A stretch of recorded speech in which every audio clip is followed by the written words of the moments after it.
Hi there everyone, welcome back to another Shed Chat Live, or Jenny Monday Club. Let me just move that round. You sort of shook up this way. There we are. Snuggle up together. And then we're both in frame. We're here with special guest Les Cliff. This is Team Rail Riders there, resplendent. In case you missed our logo, there we go, as I flash my boob at the camera. So we're talking Great Model Railway Challenge semi-finals. Basically, the semi-final one, we've done that. It's been shown. If you haven't already seen it, look away now because there might be some spoilers. There'll be a lot of spoilers. Yes. But yeah, so we did the Halloween, which is Monsters, Myths and Legends. And Fables.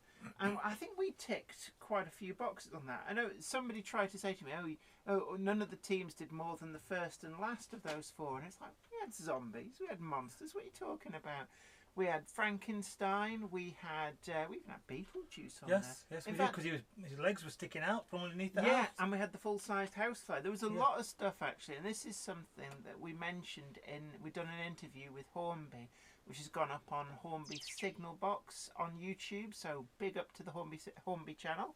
And we mentioned that there was so much stuff that we did that just they glossed over. Yeah, and I'm guessing the other teams probably have the similar sat amounts, there watching it going, they never mentioned X, Y or Z, which is a shame. In fact, I think Corby, they were quite proud of the 009 in the circle. Yes, that was very good actually in the end. And actually, I don't think they really mentioned it once. There was no talk about it. Only that it was a muddy puddle, which was a bit of an insult. Was that Kathy? That was Kathy. Well, I think. Have you got your coffee? Is that mine? That's mine down here. Right. So James sort of started off by saying there was a muddy puddle, and Kathy sort of went on about, the lady of the lake is not going to come out all resplendent and everything. She's going to come out covered in mud. Well, Team Corby would beg to differ, because actually that was quite a good effect. It was very effective, and the way that they did the mist and the water and everything. Yeah, that was something that really did catch a lot of people's eyes. Anyway, let's see who we've got in the room. We've got Canadian Rail Fan. Hello, welcome to you. Thank you very much. Yeah, thank you. Goat,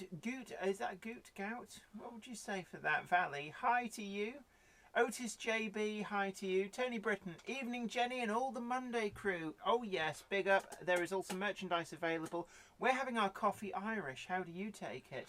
Valley Brook 2 Model Railway, good evening to you both from myself and MRYCG. That's the Model Railway Youth YouTube Model Railway Youth YouTube something group. Logan Clary, hello to you. Leslie Gilpin, hi there both. Ham Shackleton, good evening folks. Hope Simon's finger is okay after doing a Jenny. Oh yes, I did do that actually. I took a huge chunk. I've still got the scar. You probably won't see it on this camera, but Simon's still got the scar. But he's all right actually. My brother-in-law lost his finger, and he's not got it back. He's not even found the end of his finger yet. But that was from an accident at home. At home? At home, he was doing some work on his motorbike, and he put his finger near the chain, too near the chain, and he took his finger off. So he was like in the garage or something. Yeah. So somewhere in the garage. In his garage is a bit of his pinky. This is from about 6-7 years ago. No, still not found it. So there'd just be like a bit of bone and finger. Oh, that's horrible. Let's have a look. But yeah, no, sorry. Simon's finger is absolutely fine. Yeah. We shouldn't worry. I think it was an important finger. So he's now able to drive again because he can do that secret hand signal. The Growler Blackwood N-Gauge layout. Good evening and congrats on reaching the final of GMRC. Woohoo! Thank you very much. Richie War Department 1915, evening to you. Mark Herbert, hi to you. Canadian Rail Fan, Kathy, so much better. Mark Wilson, I've got to do this in a sort of Sutton Coldfield accent. All right, my ducks, congratulations. Colin White, there's probably not That's my neck of the woods, Derbyshire. What, Sutton Coldfield? Well, Swadlincote. Sutton and Ashfield. Oh, Swadlincote. Yeah. Oh, the old... That's why I have Winscott Dale on my layout, although it doesn't get mentioned a lot because that's an anagram of Swadlincote. Fair enough. Hark, do I hear a cupboard monkey? No, you don't. This is a joke from quite a few Monday because the cupboard monkey has provideth. What have we got here? Oh, Quality Street. I needed a new tin to put my little paints in, so that's grand. We'll have to Well, someone we'll have to mentioned the empty other it. day that you seem to enjoy them. I do. Yeah, so there's a comment. What did you get for yourself?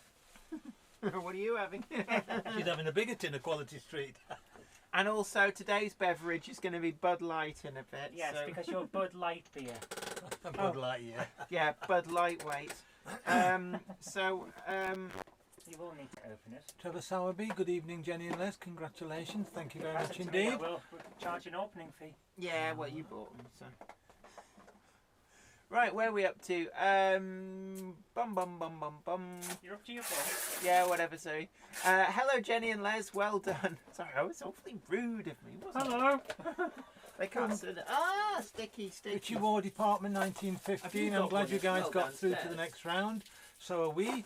We worked very hard at it. Thank you. This is nice. What I don't just have to have the coffee ones then.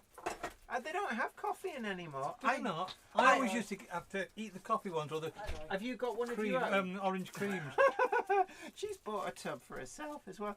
I always like. Do you remember the gooseberry quick creams? They were like the green wrapping. I used to like them. They had a slight sort of tart taste to I them. can't recall those. But anyway, no, my wife would pick up. You can have that. You can have that. You can have that. When it was coffee creams and orange creams. I love them. I miss the coffee creams. Somewhere there's a website where you can look up all of the different versions, different quality streets that there's been over the Yeah. years that have come and gone. And how the boxes and the tins have shrunk and shrunk and shrunk. Well, everybody saw the tins that I keep all like my paints and stuff in, and they're about 6 or 7 years old. The tins, and they're noticeably bigger than this. But the Don Juan. Good evening, fellow modellers. New Mills Model Railway. Good evening, guys. Congratulations. yeah. Well done for keeping so quiet for so long, too. It wasn't easy, especially with some of you guys quizzing us. And going, so, are you in GMRC? I can't tell you. Oh, you see you are then. What are you making? Logan Clary. Can't find the battery, which is the best shop. Oh, that battery. Which battery? Which battery we're on about? I'm not sure which battery you're talking about. Hermitage Road. Jenny. Hello, Jenny. Hope you are well.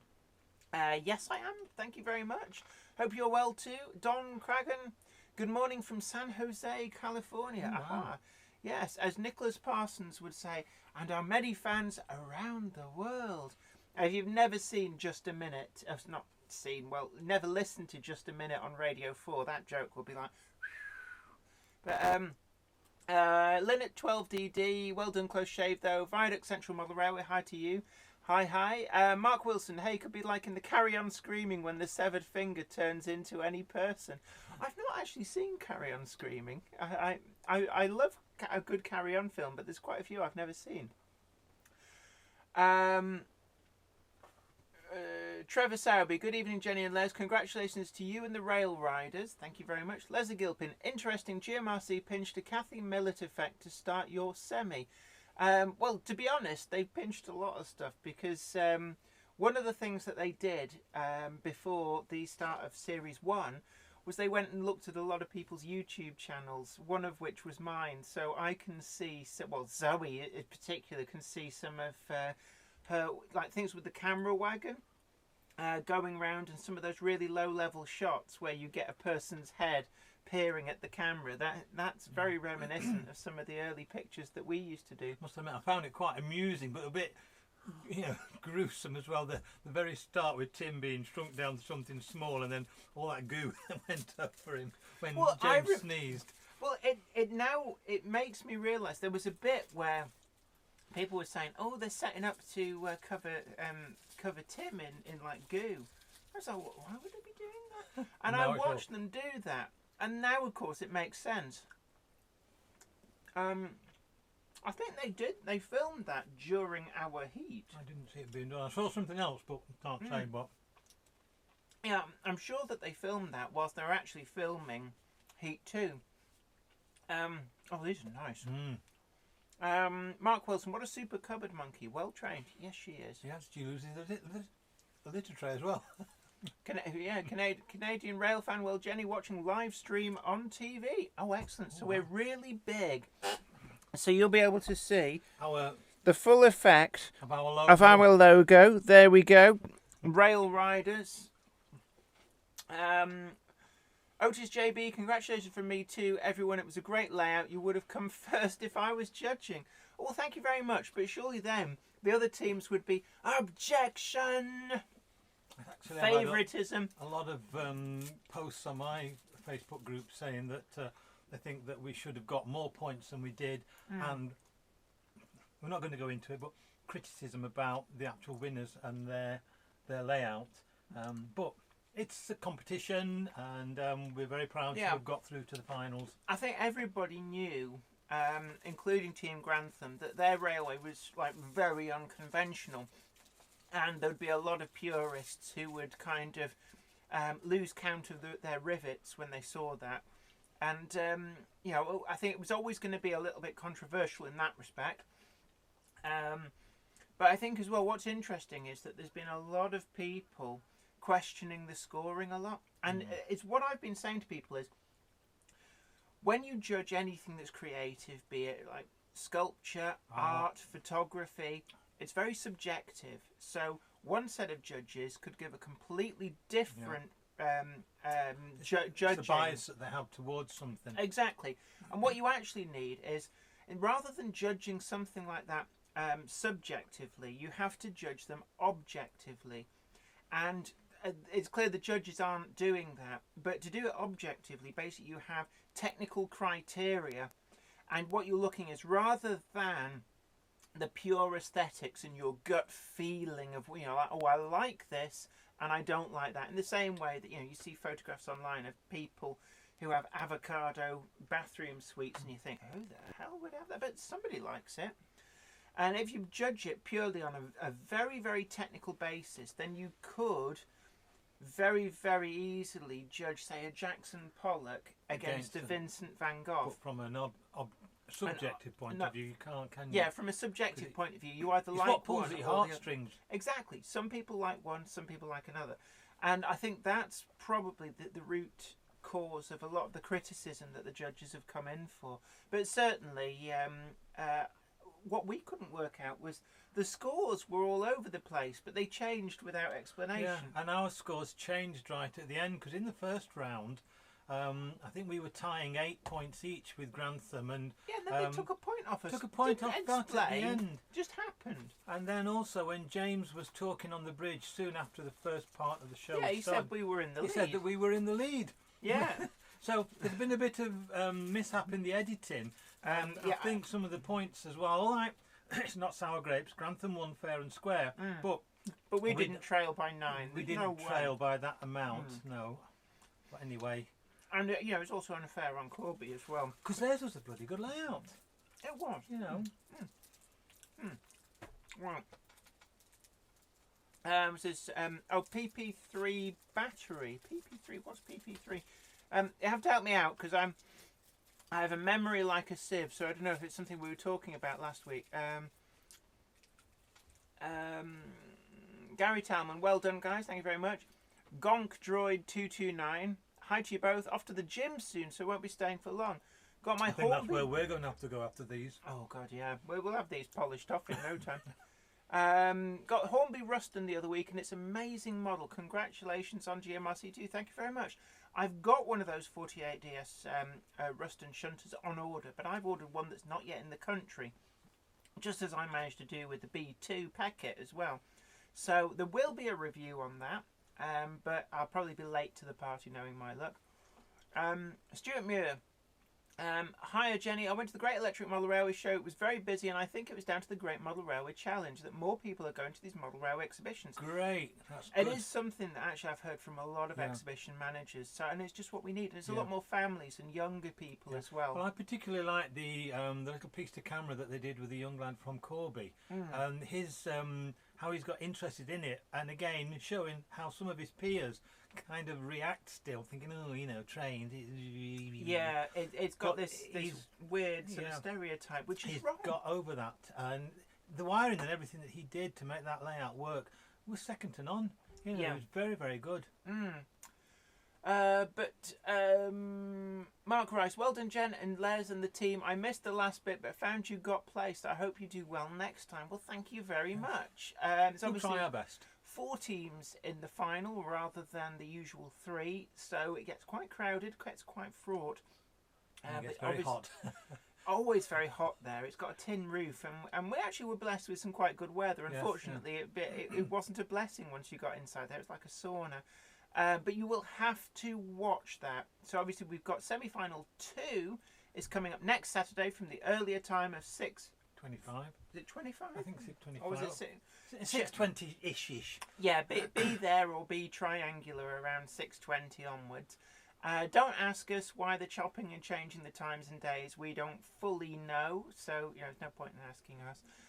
But yeah, semi-final 2 next weekend, and then the weekend after will be the big final. And I've been told by Pat that it may even be a longer episode. Oh. I don't know how much longer, but obviously you've got 4 teams instead of 3. So maybe another quarter of an hour, maybe an hour and a half. Could be, yeah, I could see another quarter of an hour. So I think it's still going to be really packed. But yeah, David Crompton, well done to the team. Thank you very much. Yeah, Logan Clay, PP3 battery. You're going to have to be more specific. I'm not quite sure what you're on about there. I've forgotten if it was something we were talking about last week. Yeah, Game Hammer Classic Gaming, a.k.a. the Cupboard Monkey. They pinched my camera techniques and styles. Yeah, and you didn't even get on the show. Like, how did they know to invite you on if you didn't ask or reply? Viaduct Central Model Railway. Anyone know what is the best thing to use as gravel on a model railway? I would suggest kiln-dried sand. You can buy huge 10 or 20 kilo bags of it, for, like literally a few pounds. Or just go out into the real world and sift some gravel, sieve it into different grades. Leslie Gilpin, who was your additional team member? They weren't an additional.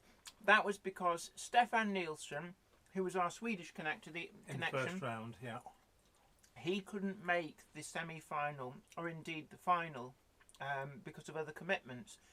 So we had to rotate in one of our replacements that we had on standby.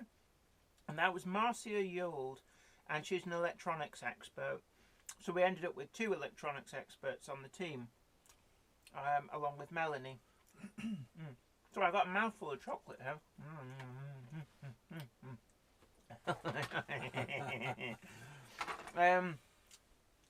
Right. Mark Wilson, it says in the opening credits that the winner will be at a major model show, but which one? Oh, I can answer that. It's Worley this year. Ridgely War Department 1915. Anyone know what's the best thing to use for tank track effects on my World War I layout? Actually, those cheap UN tanks that we got for... they have like a rubber tank track. It may be that you can sort of push them along in the nearly dry ground cover, and it will put in tank track, so to speak. I don't know. Test it on a nondescript area. It's not something I've ever tried doing. Ham Shackleton. So I thought for a moment she was going to show us her chest bump. Chest bump? What, you mean boobies? Leslie Gilpin. Oh, it's just jumped. Leslie Gilpin. Where have you gone? What did it for me with Grantham was the end-to-end narrative for their effects. Yeah, I mean, they had a very good cohesive story, it has to be said. So it's... I know they've come in for criticism from some of the more rivet countering people, but I think the whole purpose of it, and it's a bit like what we did, was to really push the envelope, think outside the box, and try and be as creative as possible. Pushing the limits of what you can do. In the same way Great British Bake Off, a lot of those cakes you wouldn't dare eat them because they probably taste hideous. But it's about the creativity. Yeah. Oh, we have a tank. This is the tank I was talking about. I don't know if these go... Oh, these do go round, sort of, but they're very, very stiff. So you might have to really be careful because that's quite stiff, and you could end up doing some damage if Will you... they come off? Or difficult to get back on again? They I don't... pass. Absolutely don't know. but something like that, and then. I think they were very cheap off eBay, those, aren't they? Yeah, and they're die-cast metal as well, which is pretty good going. So I've lost my place again. Yeah, winning layout will be at Worley. Mark Wilson, Channel 5 spin-off show. Kathy Millett's many frowning faces discussed. Yeah, she has she has a few different expressions, sort of like and stuff. A very stern schoolmistress expression as well sometimes. Yeah, she's come across a little bit like a school teacher around primary school children who've made one hell of a mess with building model railways. Mark Rice, hi Jen, the box you've done, shame it never opened more and fright the judges. It did open okay. Obviously there's a lot lost in the edit, but we had smoke coming out of it, we had the demonic laughter, and the glowing eyes and stuff. Mark Wilson, did you go to the pub to celebrate after? No, I don't think we had some drinks in the. Did you head straight for home after that film? No, the following morning I had to get back. So I think we went to the pub that was. Oh no, the one did we go down into the hotel bar and have a pint? Yes, we did that night. Yes, so we did. Sorry. Yeah, but I mean, I think Simon had to head straight off. He was working a night shift. He was. I mean, talk about glutton for punishment. On the signal somewhere in the railways, and finished filming about sort of 6 o'clock, and he was on a night shift at 2 a.m. So I'm being really naughty here. Leslie Gilpin, Mark Wilson, she smiles in her own YouTube videos. Yeah, she does actually, it's true. Ham Shackleton, Richie, try a loose wheel on an axle and stick little straight bits onto the top. Oh, that's a good idea actually. You know. So basically have little, almost like, do you remember the spud wheels they used to have on tractors? Yes, I know what you mean. A bit like that as a wheel, and then just roll it along. Or maybe have two on an axle so you've got the proper width. It's a good idea, that. Canadian Rail fan. Well, Jenny, looking forward to the final. Yeah, we are too. Let's have a look. Berry 120. Well done, guys. You did yourself proud. Was certainly very close, closer than the scores reflected. Yes, it was. Yeah, I mean, I'll be honest with you. The look on our faces when they announced the second place is very genuine. It is. I'm trying to remember. I think we got a sense that it could go any way. A bit like the Heat. I felt with the Heat that it could have gone any of three ways. But there was a general feeling towards the end of day 2 that Grantham had something very special. And it was really down to whether the judges liked it or hated it. And, you know, it comes back to what I said before, the Jackson Pollock versus the Van Gogh. And as it happened, the judges were they were switched on to what Grantham were trying to do. So they did very well. But in terms of second place, we had no idea, which is why I was genuinely quite shocked. I'm full of fudge here. Let's have a look. New Mills Model Railway. Our model shop has seen a lot more footfall this year since GMRC on, so I think it's helping the hobby. Yeah, I've heard that from a few model shops. There's a lot more people starting out in the hobby, but also I think more willing to try new things. So they're selling a lot more, not just of the trains themselves, but a lot of the stuff to do the scenic. I actually got rung up by Gauge Master because they had customers in the shop. And they were obviously one of the sponsors, so that's why they had my number. And he rang me up to ask me which products I'd been using when I did that speed modelled corner. And apparently people keep asking what the materials were. So he said, I thought I'd inquire direct with you. What actually did you use? So I went through the different materials. So effectively, I think Gauge Master down in they're in Arundel in is it East Sussex near Chichester, and they've got a list now of the materials I was using. So if anybody goes in there and goes, I want to be able to do that modelling like that Queen of Speed modelling Jenny does, and go, aha, yes, we have the list. Here are these the products you need. Leslie Gilpin, yeah, that interview with the lad from Corby was a good point in the show. Certainly was. Trevor, I hate it when it does that. Did you see it? Yes, yeah. Trevor Sowerby, Jenny, what do you think about Hatton's bringing out pre-grouping coaches? I'm looking forward to seeing them, and it's about time. Oh yeah, when I saw that advert turn up, I actually said to their I think it's their media marketing person that I do a lot of that I deal with when I'm sorting out collaborative videos, and I think I said, you know, I had to close the computer down at the point that I had nearly £1,000 worth of pre-orders for these things. Excuse me, because I think it's inspired, and it's been a long time coming, and it's like so many things. I think the manufacturers for ages keep saying, we keep telling people there's no demand for it, and then when somebody finally dips their toe in the water, suddenly it's like, oh, there is a lot of demand for that. And I think these are going to sell incredibly well. And it's not just pre-grouping liveries. They're bringing them out in Southern Railway, LMS, LNER liveries, and also Great Western Railway liveries, and I think there's some BR departmental liveries and National Coal Board, because a lot of these were cascaded.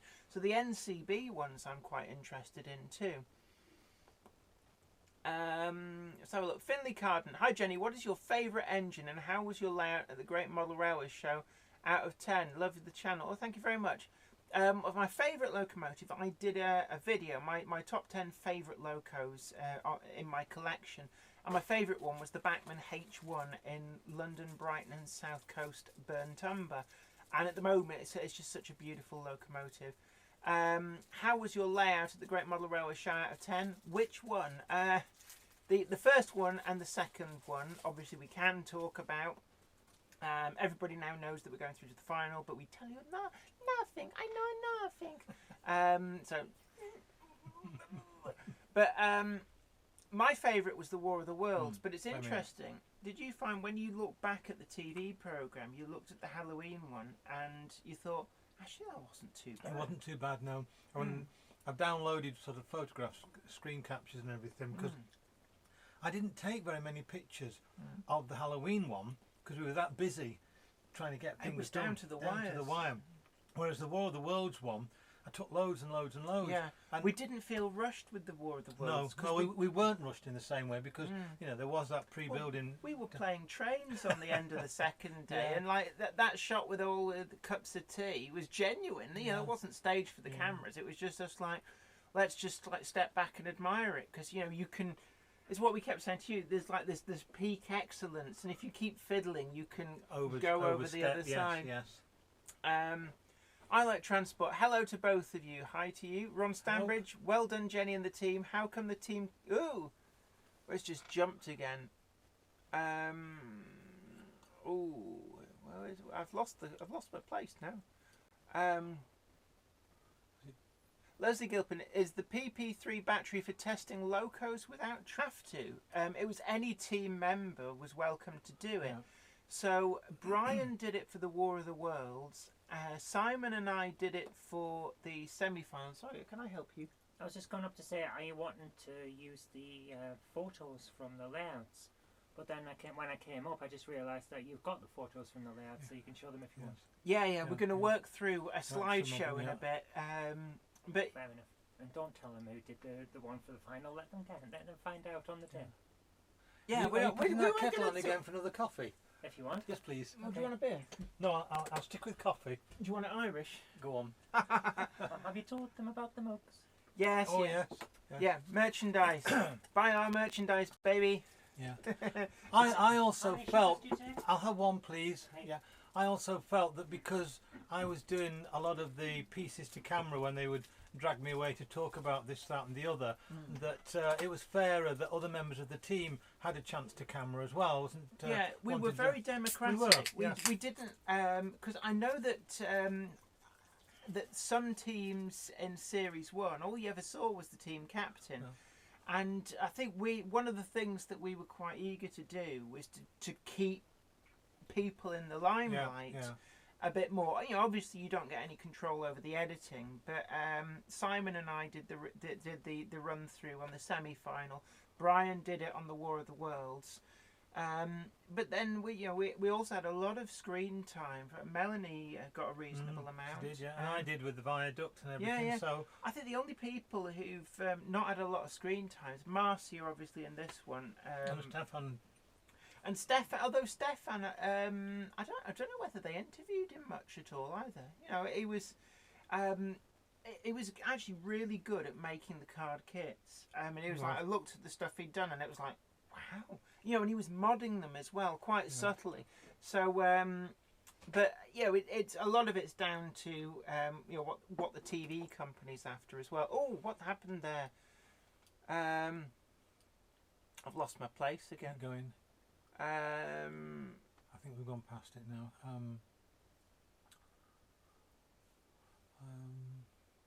So, oh, there we are.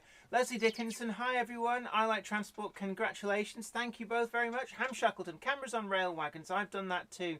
Look me up on the tube and you can see for yourself. Yeah, a lot of people do it these days. But Zoe and I started doing that back before GoPros were a thing. We used a Panasonic HX-A1 camera, was what we used. So yeah, they've become quite a thing. But yeah, Patrick Ling, good evening. Sorry I'm late to the party, don't worry. And don't forget that you can always catch up on YouTube later on, and any parts that you missed, or if you want to watch again. Congratulations on your win. Well, thank you very much. Well, we're through to the final. We came second, but it was the top 2 places that went through. Otis JB, I like the concept of Grantham's layout and it worked well, but I felt that aesthetically it really lacked behind very plain and simplistic. The bricks on the town were drawn on with a Sharpie. It had a particular style, and it's like you said in the interview, it was more akin to theatre scenery. To stage flats and everything. That's why the scratch build worked well, because it looked like it was something that was made specifically for a stage prop rather than something that was realistic in a landscape. But the whole of their layout was very flat in the way that things were put together, but that's how stage scenery is done. So in some respects they used that theme to their advantage for that. Mark Wilson, oh that's a bit naughty. When Kathy smiles it may be just wind. My young son does it too. If her face turns red then move away. And that's a bit mean. That's a bit. I have to stick up for Kathy on that. That's naughty. The Growler Blackwood Engage layout. Are the GMRC viewing figures up or down on Series 1? We don't honestly know, do we? We really don't know. We've been told that they're around about 1 million, but we don't know what episode that was for. That was for episodes 1 and 2 were hovering around the 1 million mark, which is apparently very good for that time slot. And you've got to remember it's Channel 5. Aha. Thank you very much indeed. Do you want to? I'll move these over. You can put it on the thing. You've got your own box downstairs. Quality Street. What have you got? Celebration. Chocolate Mini Heroes. Oh right. Well, don't scoff them all because I like them as well. Yeah. Now, do you want another one before I'm going to put it away? Otherwise, I'm just going to sit here and eat chocolate. So I'll get 2 more out. Have you got? I've got 2. Right. I'll put two out for me. And there we are, that's my limit until I lose willpower. Which will be about 5 minutes. Yeah, something like that. Mark Wilson, did you keep the horror layout? Could be good for a Halloween special. Unfortunately, no, we didn't. It got literally at the end of the filming, not the semi, but at the end of the actual filming in its entirety, we broke it up. Because it just, space is a big issue. We knew that War of the Worlds was a keeper, and we always knew we wanted to keep that. But the Halloween one, we kind of disliked it at the time, and I think it was because it was so stressful building it. None of us had a particular affinity to it. That demonic tree. So we stripped it for bits that were reusable, and then Did Corby take the boards? Team Corby took the baseboards. So it's been recycled and gone to a good future and everything. Because they racked up with a van to take everything. Well, they only had the van, didn't they? They had a trailer. Berry 120. I have to hold my hands up. I was initially very sceptical of the whole show. Thought it may just end up reinforcing bad stereotypes and not doing much for the hobby. I'll say it. I was very wrong. Well said. Thank you very much. It's a good man who can admit when they're wrong. I mean, I think, in a way, that this format, this TV series, it's going about it the right way. It's doing for model railways what something like, say, Robot Wars did for robotics. Yeah. And it wasn't about getting like boring men's in suits going, oh, look, I'm making a robot. It was about them bashing each other's brains out in the most amusing way. And it made people interested, made people want to get involved.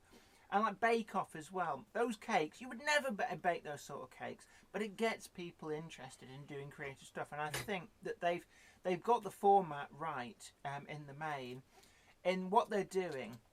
And certainly more so in this series, people are starting to find their feet with the format.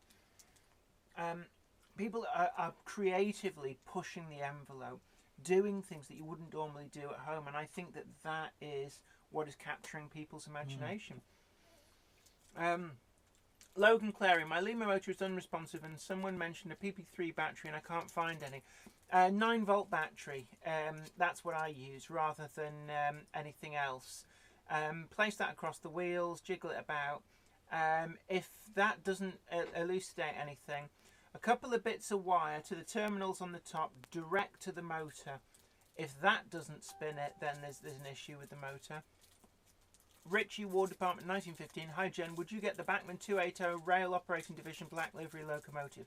Yes, I certainly would, and I'm also very interested in the London and North Western Railway liveried one that they've released. But money's too tight to mention, so I'm afraid they're down my priority list. But should Bachmann wish to send me a review sample, then I'd be sure to review it. Subtle hint. Yeah, it'll never happen. Philip Page, good evening Jenny, Les and everyone. Evening to you. Dungerwood Model Railway, evening Jenny and Les. I like transport, stream offline. Leslie Gilpin, you gone offline. Otis JB, hello. Philip Page, gone. Hey? Are we on? Oh, apparently we're back. Someone put all the plug back in. You know, I wasn't treading on the wire. It never told us, I must admit. Let's just see. Can I can't seem to slide that up actually. How strange. Gone again. I think Jenny's Wi-Fi must have gone down. No, we're transferring data. I think you're right, Ian. Is there anybody out there? Back. Talk amongst yourselves. Brockwell gone again. Back. Are you there, Jenny? Back on now. Yeah, Fox Hill Railway. Sound, no video. Leslie Gilpin. Interesting. Are we back? Otis JB, does this mean that the stream is behind the comments? Hello from the future. Brian Harper, have picture sound. I didn't realise we were having technical difficulties. So, you didn't tell me that the stream had crashed? It hasn't. Oh, people were saying that it dropped out for a while. I watch it on my phone as you're on every week, and you're still on. Oh. Have we gone off? No. Yes. There is a bit of a problem at the moment with the weather. It's affecting Wi-Fi. Yeah, so, But we're on. We are definitely on. So if it drops in and out, unfortunately, it's not our end. It's somewhere in the middle. Have a word with the big G up there. He's messing about with the weather. Yeah. See, here we are. It's like Doctor Who. Yeah, come on, behave yourself, cupboard monkey. But what we'll have to do is we'll have to try very hard to keep the string taut. Let's have a look. I like transport. I can't wait to find out who wins the challenge. You'll have to watch. Gary Dykes, how close were you to not connecting the electrics through the back scene? A lot of the drama is edited in. It wasn't as manic as they make out, because they sort of interspace it with his countdown. Yeah. But his countdown came quite a way after that. Yes. Emma Kirk, my inspiration to take up the hobby. Oh, I'm really glad. Brilliant. It's always good to meet people who thought, yeah, I wanted to have a go at that. And there are a lot of people who kind of get into railway modelling through the off the back of GMRC, and it's great to hear. Nick West, hi from Spain. Love the Great Model Railway Challenge. Well done. Thank you very much. Send us some of your sunshine. Yeah, although it has been, it's quite warm in here. I don't know about you. Ben Davis, thanks for this shed chat. You're absolutely welcome. Emma Kirk, congratulations on your success. Thank you very much. Leslie Gilpin, the only critic I heard was a grumpy little old man saying he wouldn't tell new modelers to follow GMRC example, but his mate had the lousiest layout in the exhibition. Isn't that always the way? The people who criticise the most tend to have done and achieved the least. So, just don't let somebody tell you that you can't plough your own furrow. Yeah, there's no such thing as can't do that. And I used to hate it. I was called can't do merchants. You go around and go, oh, you can't do that. Oh, that's impossible. And I used to love proving them wrong. And you can as well. There is no can't. There's only solutions waiting to be found. There's probably a motivational poster with that on. Probably, yes. You read them out for a bit. I've got my mouth full of chocolate. Haymarket 47 on here. Hello, Haymarket 47. Ian Ryan, you are okay here? Good. Gary Talman, back again now. Graham and Hamer Classic Gaming, everything is fine here. Basing TMD, you never went on at my end. Ian Flegg, sorry, can't watch my sound and video jumps forward on its own. Ian Ryan, no technical problems here from Peter Lee. So it's spread about, isn't it? It's got to be. I went through Peter Lee on Saturday. Well, on the A19, it has to be said. And did he mind? Well, no, I just kept my foot put down. I wasn't stopping for anything. Fox Hill Railway, you were, but now it's good. AD Pullen, no issues here. Logan Clary, cool. I'll try that. Brilliant. Hopefully that'll tell you if the motor itself is the issue. Yeah. What you may find is there's a dry solder joint somewhere between the pickups and the motor. That can be quite a common thing. But if you apply the power direct to the motor, then that's kind of a hero or zero as to whether the motor's Are they yours or mine? Are they mine? Oh. Have one if you want. I'll pinch one. Yeah, go on, you have that. I'm only thinking of your figure.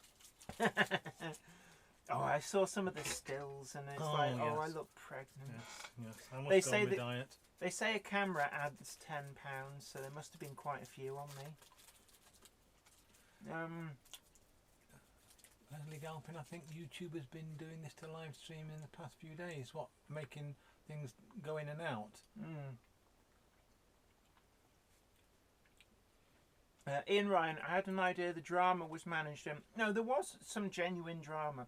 It wasn't all like... There wasn't a director going, okay, lovies, okay, well now if you can pretend to be stressed. We were actually, at times, really down to the wire. It is quite a difficult build. It's a big ask to build a model railway from scratch in effectively 24 hours. If that, because you lose a lot of time to the filming process as well. Or you lose it to somebody who's drilled through their finger or whatever else. Yeah, or has a paddy or something. Yes. Some things that we can't tell you about, but anyway, we got through to the final. Game Hammer Classic Gaming. I won the final by technical knockout. It was a surprise contender who snuck in the last minute. No, Zoe, no you didn't. And when you woke up, your pillow was gone. Fox Hill Railway, it's thundering and lightning here in Dunkirk, France. Oh wow. So, every time I've been on holiday in France, you can guarantee there's always been a fantastic thunderstorm and lightning all the way around. We were driving, I think Quimper, memory serves me, or somewhere like that, and the rain came down so bad we couldn't see. We had to pull in and stop because you just couldn't see, as if you were driving down a river.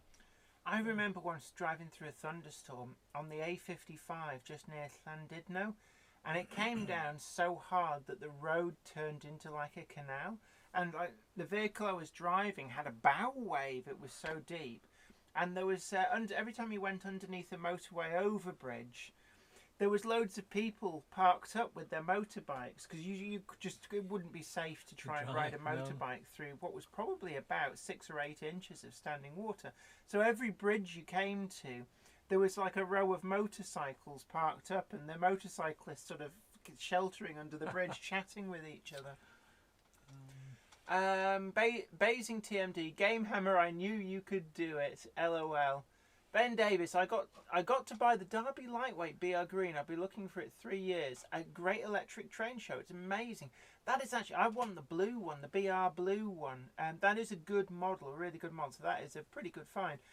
Excuse me. I was invited to go and there's the YouTubers meet up there.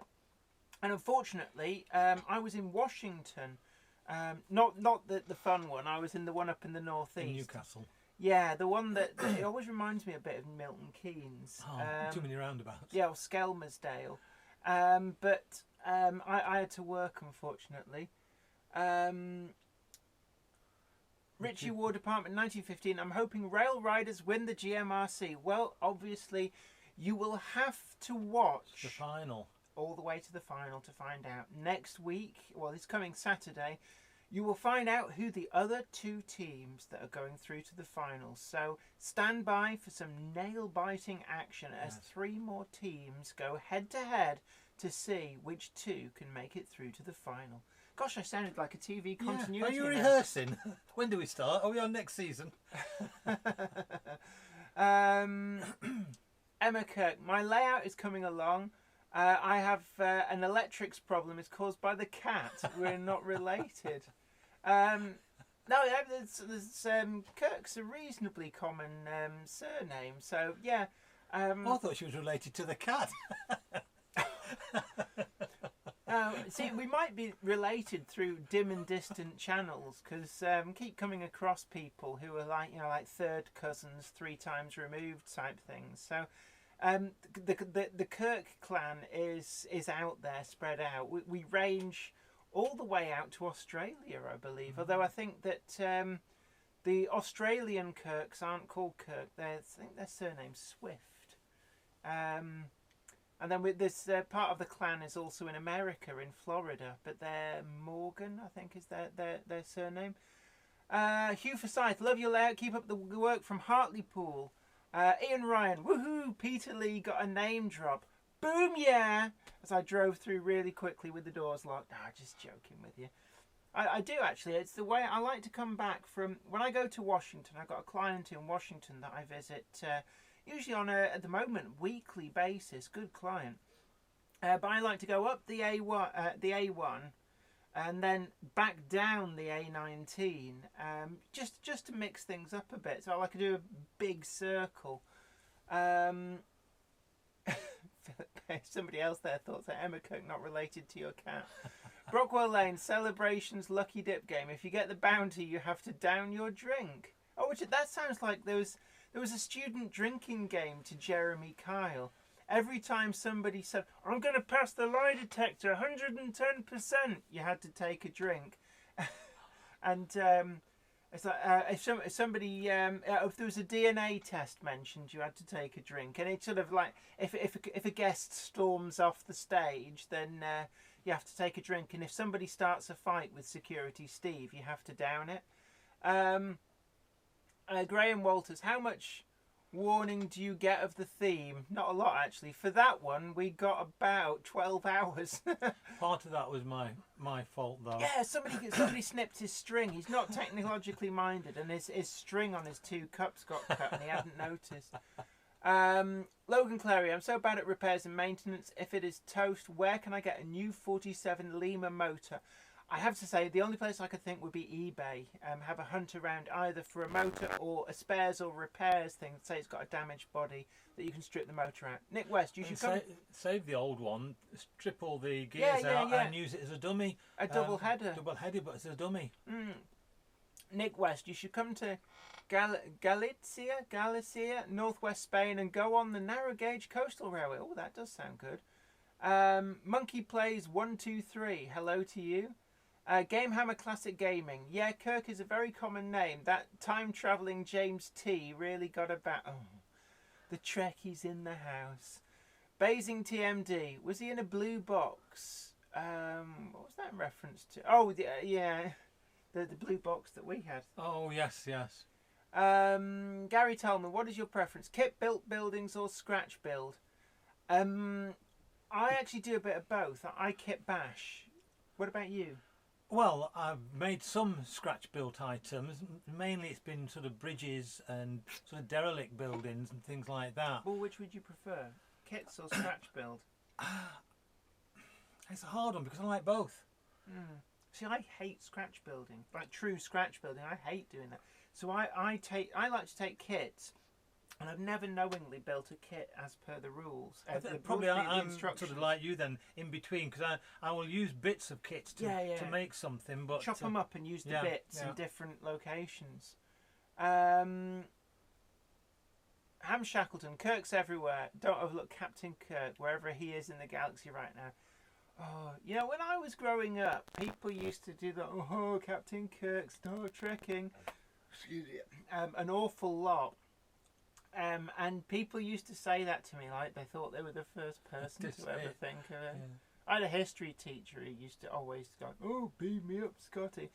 And it's like, you know, Mr. Josephs, after 5 years, you're really getting boring. Let's have a look. Ben Davis, hi Jennifer. You like pre-grouping. Did you hear that Hattons are making 4 and 6 wheelers? Yep. Lots of liveries. We were talking a little bit about that earlier on, and I was saying I've got nearly £1,000 sat in my pre-order basket. Because it's not just that, they're bringing them out in BR departmental livery. That ticked a box for me. NCB livery, that ticked a box. But also Lancashire and Yorkshire, Great Northern Railway, early GWR. London and North Western Railway. So much. Oh yeah, SECR, Crimson Lake. The one that's missing though is London, Brighton and South Coast. I would have loved to have seen some of those. Patrick Furlong, hello Jenny, hi to you. What's wrong? Someone keeps saying they can hear an intermittent crackle. I'm just quickly checking all of the connections. Cupboard Monkey's just doing a bit something technical. Won't be my phone and the beep. Oh, his phone keeps making a weird noise. Could it be that? No, it's not going to be that. Patrick Furlong, Jen, watched your 2 episodes and loved your layouts, especially the War of the Worlds one. Well, look out for that. It will be hitting the exhibition circuit at some point. Oh yeah, Ham Shackleton, there's an electrical fault somewhere. I keep hearing an intermittent, random, crackly buzz noise. Yeah. Are you getting it when we kind of waggle connectors? Should be okay. Hopefully it should be alright. I could fix it entirely by doing this. No, don't do that. No, you should be fine. Apparently it should be. Yeah, so Leslie Gilpin hears it as well. I'll keep an eye on it. No worries. Brockwell Lane. How many GMRC programs are left to wear? 2 more. 2. There's the second semi-final and then the final. The big one. Emma Kirk. I've built loads of Metcalf which have been squashed by the cat. My father was actually called James T. Kirk. We got stick and went ex-directory when I was little. I can imagine. Ham Shackleton. Not a tweety noise, a crackly buzz like Meccan's electric. Ben Davis. Hope to the great. The NCB ones. I'm really looking forward to as well. The Growler Blackwood Engage layout kit bashed a Metcalf kit yesterday. Well-backed canopy is now attached to the Metcalf overbridge. Yeah, great card kits are a great source of bits and pieces, I have to say. Patrick Furlong, I was hearing weird noises too over the last few minutes. The weird noises not happening now. I think we fixed it. Because Zoe's left the room. Yeah, Patrick Furlong, I'd love to come to an exhibition, but sadly can't get too far out of Portsmouth. Well, I'm sure there will be an exhibition in the Portsmouth area. Ian Ryan, I'm brand new to rail modelling. YouTube distracted me towards Mouldy Raspberries vids and I got hooked. So far I've 1 locomotive, 2 carriages and about 4 foot of track. It's a start. Yeah, everybody starts somewhere. That's it. And that's the North Yorkshire Moors themed railway, isn't it? I'm a subscriber of that as well, and some really, really good scenery going on there. Right, I like transport. Hermes have been giving me a hard time. They delayed my parcel by 4 days. Then when they did deliver, they didn't report it as having left the depot. Didn't know to make sure I was in, and they didn't leave a card. Yeah, Hermes can be hit and miss. It depends on whether your local driver would be good. Emma Kirk, will you be at Worley this year? Hopefully on the Sunday, but not exhibitioning. Let's have a look. Yeah, oh yeah, fake signatures. Sometimes I've seen that sort of... Right, anyway. Now we've got vaguely up to date with the comments. Let us, Alt Command 8, let's have a talk through some of the pictures. So, what you should be seeing on the screen is, let's have a look. Where's my little cheat sheet which tells me what buttons to press? Just web, Alt Command 9. Sorry. Not very technically minded. So Alt Command 9, there we go. Right, we can pick our nose now because we're not on the screen. That's the Rail Riders logo. Which is adapted, so, and we do have legal rights to use it. Yeah, we got permission from one of the rightful owners of the Rail Rider brand. There were 4 rightful people who had the rights to it, and we got permission from one of them, and the other 3 basically heritage organisations. There's a private individual who bought rights in 1992, and there's a model railway society which I believe has now been wound up, so now all that's left is 3 legitimate users of the Rail Riders brand. What we were told by the heritage organisation that gave us full permission to use the Rail Riders logo was that obviously the BR double arrow, we couldn't use that unless we got a licence from DFT.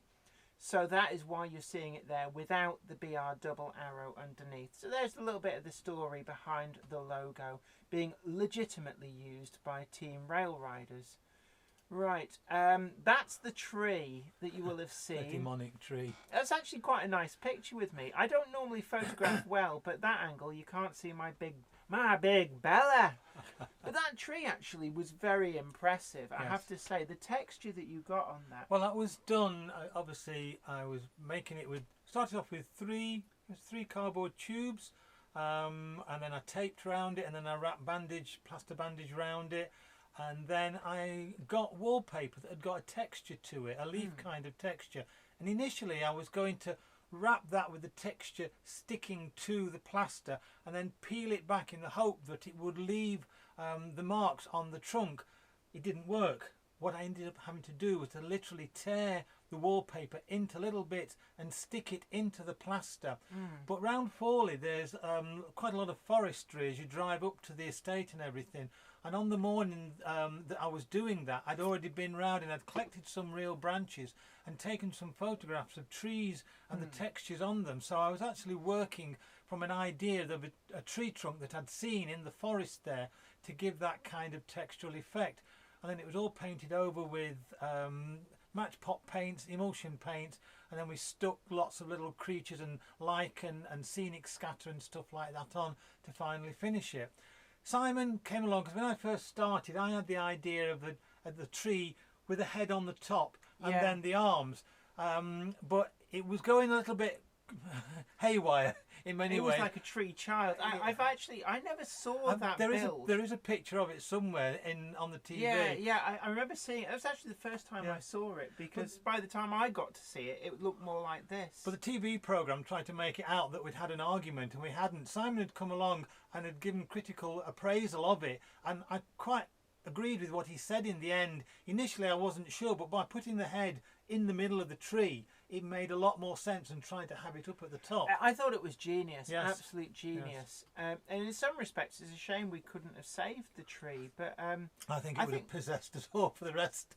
Did Corby actually take the tree as well? I don't know what happened to the tree actually. Yeah. Oh, and this was on the wall, like a possessed dragon. A dragon coming out, and that was just done with a cheap mask that we got from I don't know what kind of shop it was, a toy shop, fancy dress shop. Yeah. We cut out the eyes, we put 2 golf balls in, and then we set the lights. Marcy put some illuminated lights behind it so it could hang on the wall and look like it was about to come out of the dragon sort of picture that was on the wall. And that was our sign. I don't know how much that got shown. I don't think it got shown at all, other than upside down in one screen. But I drew that one morning. Have you still got it then, or has it been recycled? That's gone. I didn't bring anything back, so I've no idea what happened to that. But that's just done with felt tip pen. It's actually pretty good effect. Yeah. I mean, the layout's no more, so I guess that the sign, unless you want to bring it out for trick or treating, but the War of the Worlds sign still survives. Yes, that's with the layout in storage at Hatton's. Oh, this was the picture that was in the window that you saw at the back, wasn't it? That's right. The sort of the graveyard. Have you still got this? No, I'd say I haven't got any of it at all. Is that hand drawn by you? That was hand drawn. It was just a quick sketch. Oh, so you should have kept pastel that. And a skull and a graveyard and everything. That's actually and the idea really that good. was the tree, and the roots were coming out and underneath and into the house. That is a really nice picture. And there it is actually in situ, and that. Oh, excuse me. That had like a depth to it because we made it look like a proper window ledge and everything. Yeah. The whole back scene had skirting board. It had light switches. It had plug sockets. In fact, one of the technicians tried to use the plug socket. Yeah, he tried to plug his iPhone in to charge it. So I like the effect with that. It's almost like a scenery box that goes back behind the glass.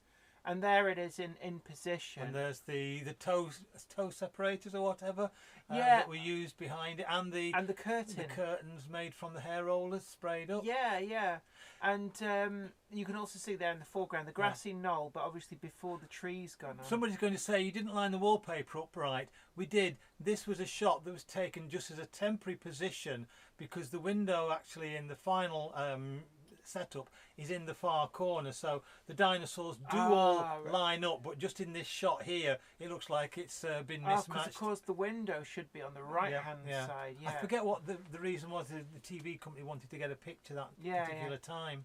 And this was now Simon A.C. Martin spent a lot of time doing in hospital. But converting. He was like our rolling stock guru, and this started out as a Percy set.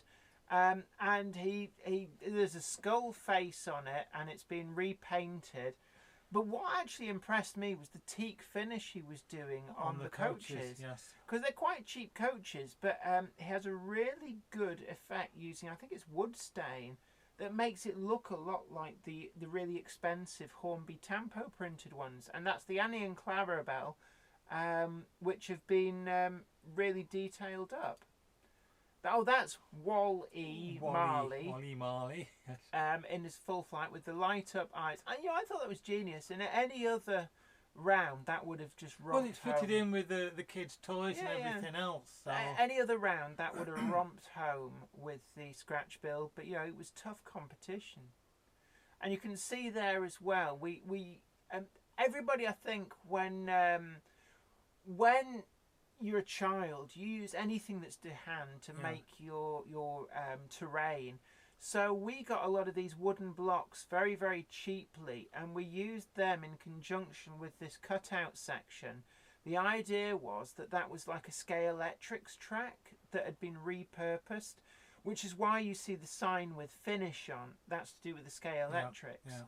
And it's actually stuck to some of those cubes and that. And then had the obligatory dinosaur toys, which were part of the idea. Was the dinosaurs all over the wallpaper as well were brought to life. So that's why we put in the toy dinosaurs as part of that. I was a little bit out of focus, but it does show you. You see now that the dinosaurs do line up. And the window's now on the right hand side, and you've also got the teddy with his paws over his eyes. He's hiding, he's frightened, scared stiff. That's out of my gallery. That was an actual picture that you had on teddy bear. And I remember saying to you, I said, actually, that would be quite a good one to bring. And it's something that we said in the Hornby interview that quite apart from the slightly snarky and mean comment from the judges about, oh, well, the edges of their layout just looks like a load of stuff is plonked down. And actually, if they'd have paid attention through the interviews, then they would have learnt that actually all of the artifacts here are specifically chosen. It's not random placing of objects. So, for example, the pile of books you see, that's one in focus. There might be. Let's see if we can find. There we are in that corner. There's a plug socket on there. That I think you guys can see the mouse pointer. That is actually a model. It's only a model, But it's not a real plug socket, including you glued the switch in the on position. That really messed with my OCD. I wonder if I knew about your OCD and did it deliberately. Yeah, that You'll never messed know. with my OCD. But one of the crew tried to plug their iPhone into that to charge. But let's see, what have we got here? Right, the books. This pile here represents a complete set of my published books and Simon A.C. Martin's published book, which we thought was a really nice touch. Also, we've got Teddy in the corner there. Teddy was bought for me by my grandmother at Strensham Services in 1979. He is fully flammable and would give off cyanide if you were ever unfortunate enough to set fire to him. He's really old school. But he is my Teddy that I got from birth. So that was the significance of Teddy. Just over here in the corner, we've got a Mamod steam engine, which belonged to my grandfather. So it's a really old school one that has a little meths burner in. Teddy in the frame was from your gallery, so that was alluding to you as a picture framer by trade. And then down here, this locomotive here that the mouse pointer is circling is actually the very same locomotive that Les has seen very briefly in our, well, what little they used to the backstory, where we got like a hero shot of us lined up in, actually in my conservatory, and they said, oh, well, hold a train. And so I had the O-gauge trains there, so I passed that across to you. Yeah. And that picture, I think, was used in our It is, heat. yes, yeah. So there was reference to things that we'd done. We just didn't pick anything to put in there. Yeah. It was, and then the grave service. That's like, there's like proper grave service there. And the actual animation here with the finger, quite apart from being just like a store-bought and plonk it was thing. black and gold when we got it. And it's been custom paint finished, and then the fingers, which weren't movable. Melanie Lewis did a great job. She very carefully cut it at the knuckles, hinged it, and then had a thing whereby you pulled a string and it flicked up and then returned. So there's a lot going on there, and Kathy's comments were very, very mean-spirited, considering it had been explained what everything was. So if you're thinking it sounds like there's an axe to grind there, then yes, there is. Kathy, pay attention next time you're told what everything is. She's probably watching this going, I'm making notes, I'll do you. This was a joke that actually...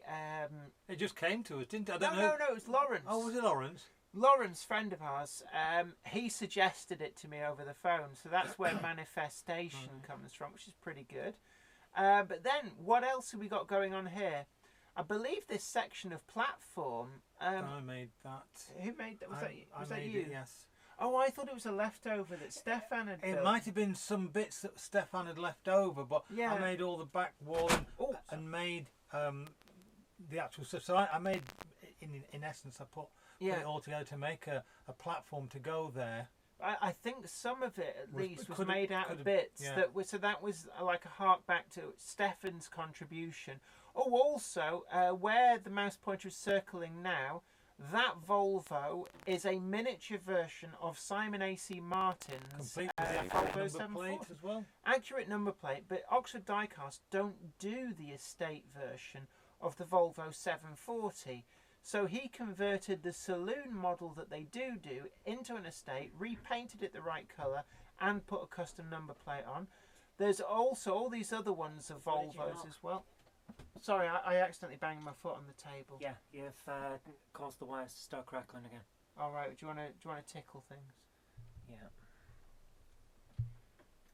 Yeah. So what actually is our issue? I don't know. What is that actually plugged to? Is that plugged? So if it's not plugged to anything, I thought it was this because when I gave that a wiggle. Oh, are we good now? Oh, Ian Ryan, good job they don't do the estate. I drive an original saloon Volvo 740. Just seen your comment there. I used to have F965 HAM was the number. I do miss that car, but I had a saloon Volvo 740 GL. Yeah. But yeah, so there's other Volvos there at the back, which allude to Simon's love of Volvos. And the Flying Spooksman train was actually his Flying Scotsman model that he was partway through the process of doing a full rebuild and detailing job on. So it got temporarily, it was in undercoat. He used black undercoat and left it in that for this series. So what else? I'm just trying to think what else was there. Oh, he also did the Land Rover that was the number plate for the Land Rover that my dad and I rebuilt. Well, mostly my dad. I kind of tagged along when I was a kid. Ian Ryan, 70,000 on the clock. That is nothing. Mine had $250,000. Apparently, it's still crackling. A bit like my cousin's in Australia. He's got Volvos. I don't know which makes they are, but some of them have gone around the clock 3 times. There's that many, but they're in kilometres, so I don't know what it works still out a in. lot. It's a hell of a lot. Because They don't fall to pieces. No. They're easy to. The old 240s really do well. Right, in this shot as well, like Kathy, if you're watching, you could have just asked, we'd have told you. That in the back is the album cover. That's from that's name checking the guy Bruno Greif who did our custom music both for the War of the Worlds and for this layout, and he will go on to do custom music for our layout in the final, but I won't tell you any more about that because obviously I can't. So that was basically a nod to him. And then we've also got Beetlejuice under the house. There's a full-sized fly in the graveyard, again a nod to Beetlejuice. So there is a lot going on, and this is the Bates Motel, which now lives on my model railway. Does the ghost still work? It does actually, yeah. So apparently volume has gone very low, and volume is faded out. I've put it back. Okay. I'm trying to sort this. Sound's going very quiet, no sound. That's better. Volume is up again. Are we getting the crackle? Yes, we are still getting the crackle. I'm wondering what's happened, and I don't know. Just keep going. It's alright. All I did was, could it be the other Where end? can we get? Somebody wants to buy a cupboard monkey because you're a good technician. Could it be where it plugs into the thing? Because it was this I knocked. Yeah, it could well be that. Where does it plug in? Am I in the way? Do you want me to? You're all in the way. This is going to be an issue, and it's probably not going to be one we can fix tonight. Yeah, look at the. Sorry, guys. Yeah, you're not on camera. So we've got our technical. We have our technical team in the studio, fiddling with wires and stuff. I think it's the bit in the back of the Mac. It's a good thing I'm not on screen. Sorry, guys. Everyone that's dealing with this. Sorry, guys. Everyone that's dealing with this. Yeah, I think it's the connector where you plug into the back. All right. So I think we've detected where the cable is. Not finished yet. Okay, move It back. probably again. needs a clean. Right. So sorry about this. Is the voice off Zoe's? Yeah, if you hear me. Hi guys, sorry about that. We've got an echo because I've got my phone running so we can work out where the crackle's coming from. We can't hear it in the studio, we can only hear it on the live stream. So I've got that going. Studio. I do Makes it sound like we know what we're doing. We do know what we're doing. We're faffing about. Okay. I love the orange creams. I think we'd fight if we had the same box to share from at Christmas. Oh hello. Have they changed one of the sweets? There, I got it. Right. Chocolate caramel brownie. There's a new quality street that I didn't know about. Oh. Okay guys, I think we've found what it was. What was it? I think we found what it was. Yeah. Yeah. Right, guys. It was a loose wire in the middle of the connection. We've got a. We can't see it on the screen. We've got a mixing desk that attaches to a USB digital analog to digital converter that goes into the Mac, and there was a loose connection in there. I think it's finished now. I'll let you get back to what you were doing. I'm just having a chocolate bit. Right, budge back over to you. Right, anywho. Thank you, technical monkey. Thank you, cupboard monkey. Right, anywho. Don't knock the thing anymore. Oh, I will try. So there you see, that's our Hearst release mechanism, which actually worked flawlessly. First time, every time.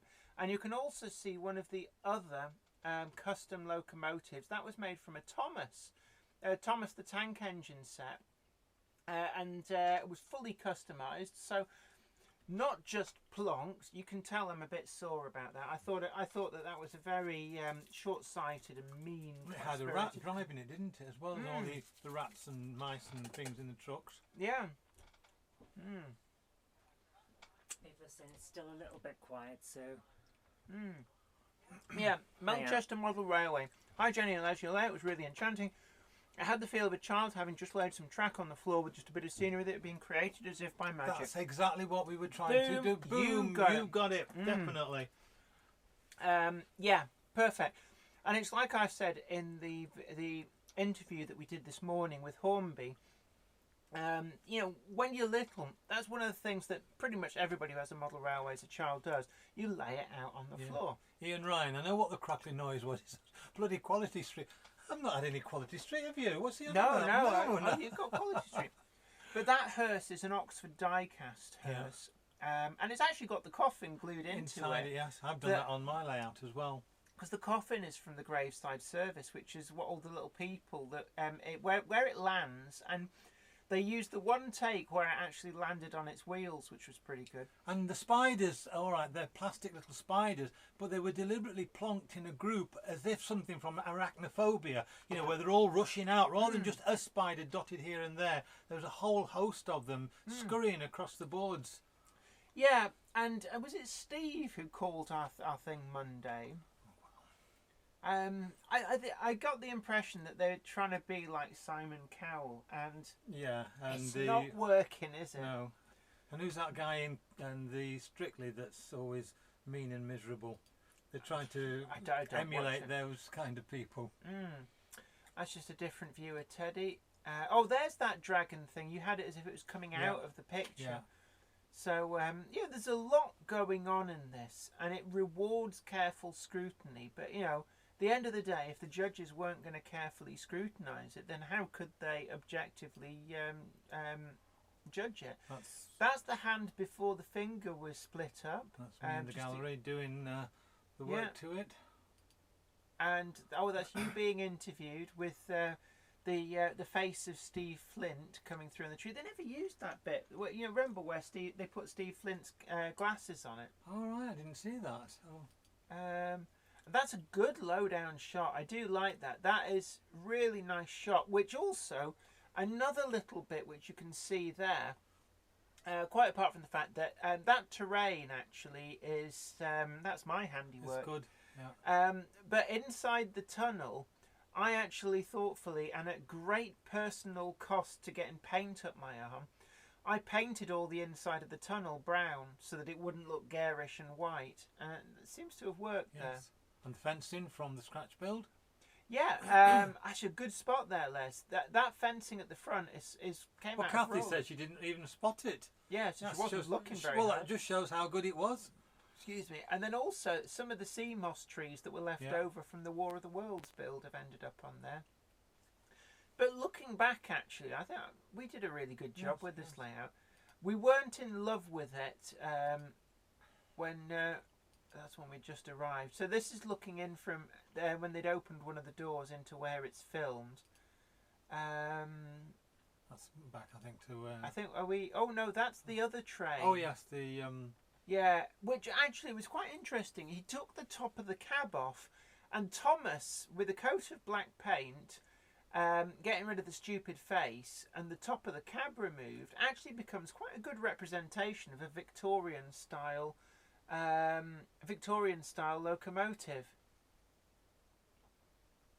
Apparently, it's Craig, the nasty one on Strictly Come Dancing. That's it. Yes, yeah. Leslie Gilbert, excuse me, Sparky, you can't be late. Last week's Jenny live stream lasted 3 hours. It did actually. Yeah, I'm for some reason the cupboard monkey has managed to mess up how she's put everything up. So I can't actually see how long we've been going because it's disappeared off the bottom. But essentially, you can also go back and you can rewatch this at your leisure. It goes up as a regular video on YouTube. But I just thought we'd admire this grass terrain because I'm really pleased with how it comes out. And I just the ballasting as well. Yeah. Oh, would you remember we the ballast I laid down dry at the end of the first day, and then after Brian and that lot had all bogged off, it was me and you did did the gluing with that. You did most of it. You got me to do some parts of it. Yeah. But it worked, and we actually glued that last minute. Halfway then. Yeah, about halfway. Apparently the cupboard monkey says, started at 7. Look at the clock. Brockwell Lane, did you like the way they already had the track done for you, or did it hinder creativity? Well, it hindered trains running. The track was not well laid. We had misaligned rail joints that we couldn't really do anything about. We had electrical issues, and they also had wired it all as one continuous section, but had missed out dropper wires. There were dead spots. So there was a lot of issues with the track. It wasn't just on our lot. They were all done the same, weren't they? So everybody struggled. Had problems. Oh, there's the zombie corral. So somebody tried to criticise it and said, "Oh, you only did, you didn't do all 4 of the monsters, myths, fables, and legends, or something like that." Well, there's the monsters. They're all actually zombies. They're from the Woodland Scenics range. I do like that terrain. And this is actually, because they didn't use the bit of footage that they shot, these are actually supposed to be tree roots from the tree above. And I used the Woodland Scenics inclines, the flexible polystyrene inclines, but I cut them into slightly more jagged shapes using a hot wire cutter, glued them in as the sections. There was a block of polystyrene that the tree was sat on. The tunnel was made from risers, then there was a flat polystyrene sheet across the top, and then I used it's like the foil backed, and it's got like a bandage stuck to the foil over the top, plaster bandage, and then it was just brown paint, and then my usual technique of slapping stuff in whilst it's wet, and plenty of sand, definitely plenty of sand. It's Wally again. Oh, sorry, I just go back. That was the other train. Yeah, somebody said it's based. Thomas was based on the LBSC E2, although the Hornby model is nothing like it. But driven by a rat there. Actually, that worked really well. That was quite a reliable performer. There's the film crew doing a bit of filming. The grassy knoll there is complete, but no tree as yet. I think the tree was put to one side ostensibly to dry, and also to give us room to work, room to manoeuvre. It did sort of take over everything. Yeah. So, Canadian Rail fan, if you spot yourself, do point yourself out, because I'm still trying to work out who you were. That's the tree in position, wired in. We did have wiring up into it to make the creepy face light up. And then there was also electrics up to 2 other animations that were in its branches. Spiders on a string, which unfortunately one of our team members hassled the person doing it and ended up destroying one of our animations because he demanded that they make the stick longer, even though they were told that the animation side of it wouldn't work. And it went, no, I'm right, you're wrong, and just destroyed one of the animations. One of the things it doesn't show on, probably not even on here or on the TV, is in close inspection of the tree surface, all the different textures and all the lichen and all the creepy crawlies, the worms, the millipedes and things. You can see a spider on there, but there was an awful lot of detail into the texture of that tree. Oh yeah, I mean that tree was a work of art. It really was a work of art. Tremendous. And the hole that you see Simon hurriedly cutting, it wasn't for electrics. It was to access the smoke. It was to actually get your hand in so you could turn the smoke machine on and off. and the smoke machine is behind that, and that's literally just resting on the smoke machine, and it was then blowing the smoke straight into the toy box. We also had a lightning effect behind the window. I don't know whether that came across very well in the filming or anything. Marcia rigged up a series of LEDs that we could just flick on and off, so that it gave a thundering effect. I'm going to have one of these. Right, we really must. What I'm going to do is I'm going to kick these far enough away that we'd have to leave the room. Actually. So. I'm just leaving the room, Jimmy. What's wrong? I've slid the quality street over there. Take them away because we're just scoffing. Take it downstairs because we're going to scoff them all. Alright. And don't you just scoff them instead. YouTube's screwing this live stream. Is it? It keeps dropping off and just turning off. Oh right. You're still streaming. It's just not sending it. According to our router, it is sending. I really apologise about the problems. It's YouTube. It's not us. I think Leslie Galpin said something about that earlier on. It's been doing it. Yeah, they've been doing it for a few days apparently. Sparky 107. I just noticed Jenny called this shed chat, and I was about to load a shed update video, but seeing Jenny was live, I had to come and see. Oh wow! James Patch, my grandmother watched the GMRC last week and tells me that somebody had an electric shock and went to hospital. It wasn't an electric shock. No, they drilled through their finger. So it was a shock.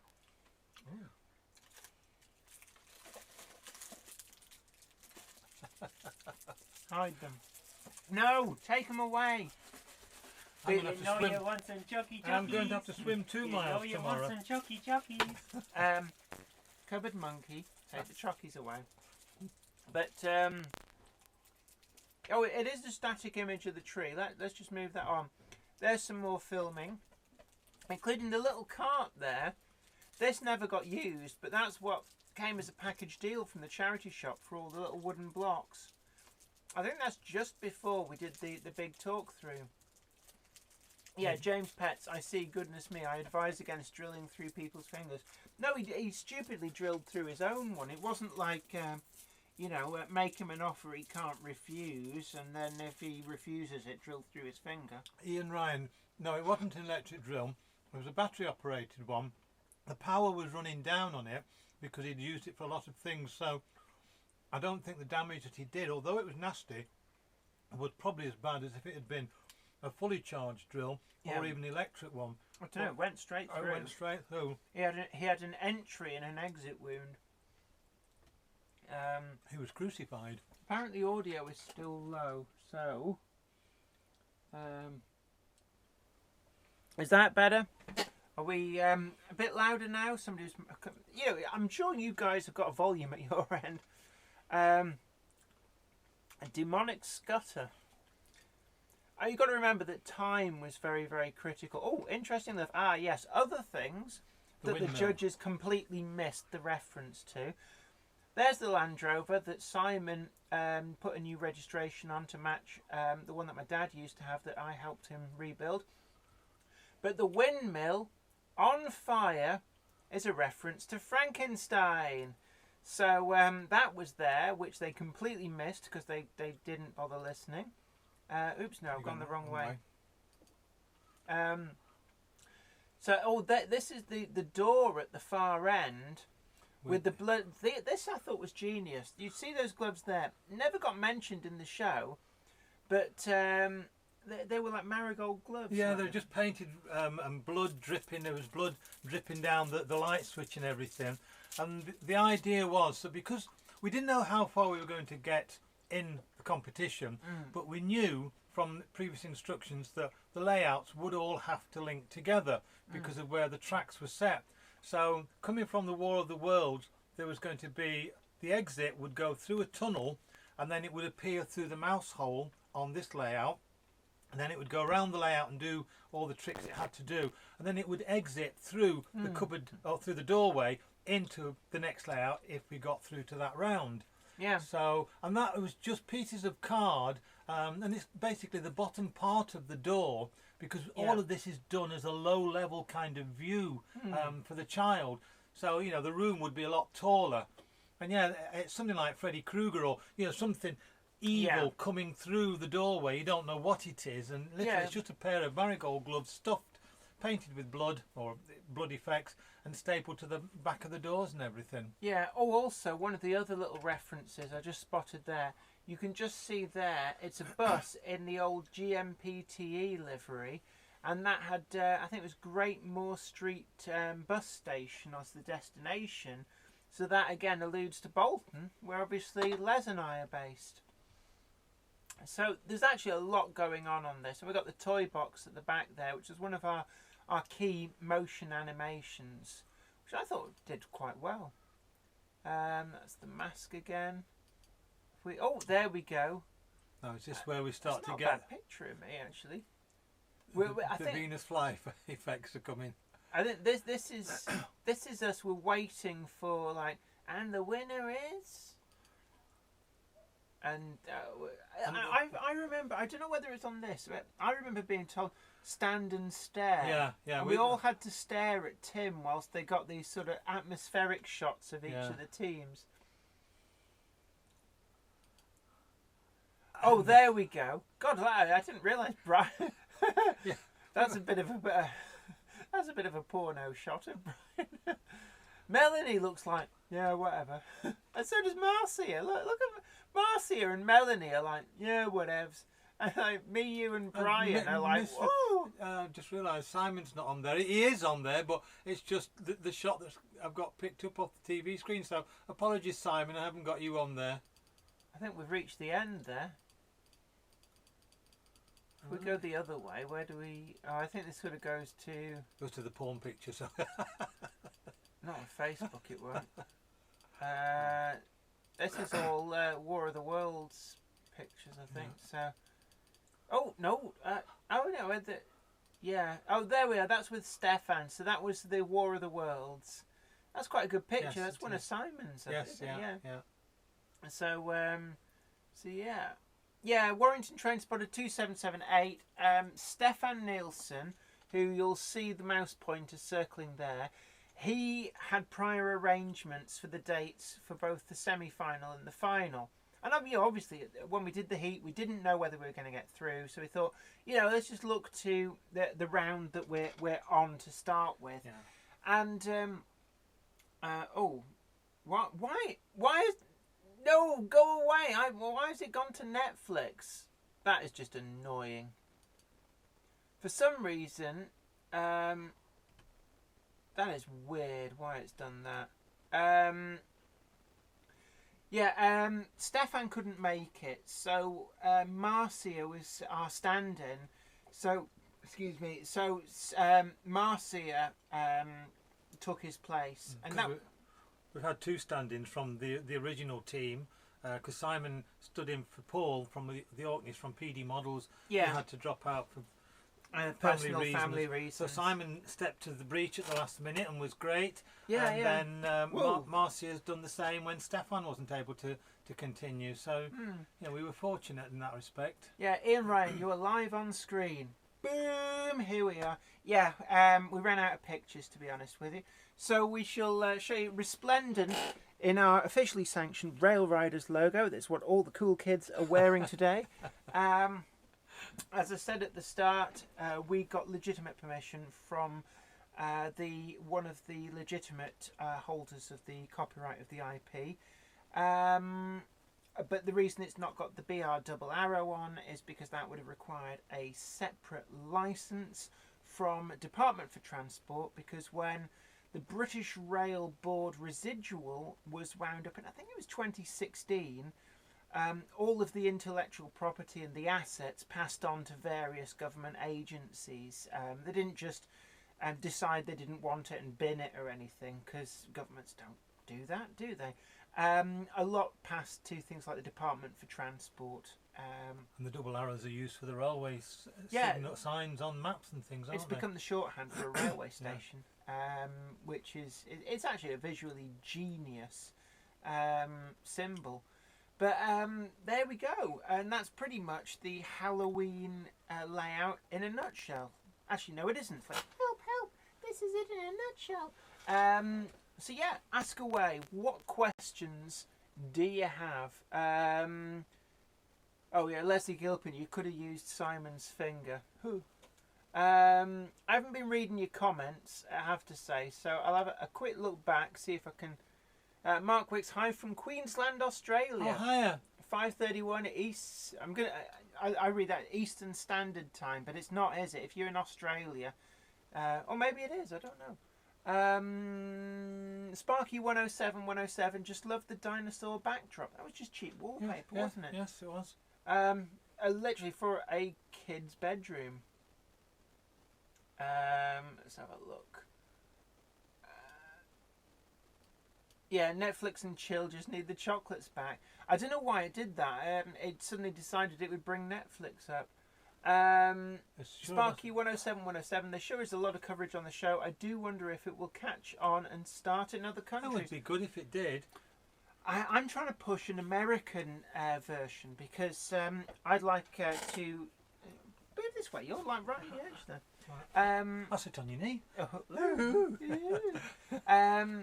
I want to put a bid in to be one of the judges. Yeah, I've been moaning about the judges on this one, but I like to think that I can judge things objectively very well.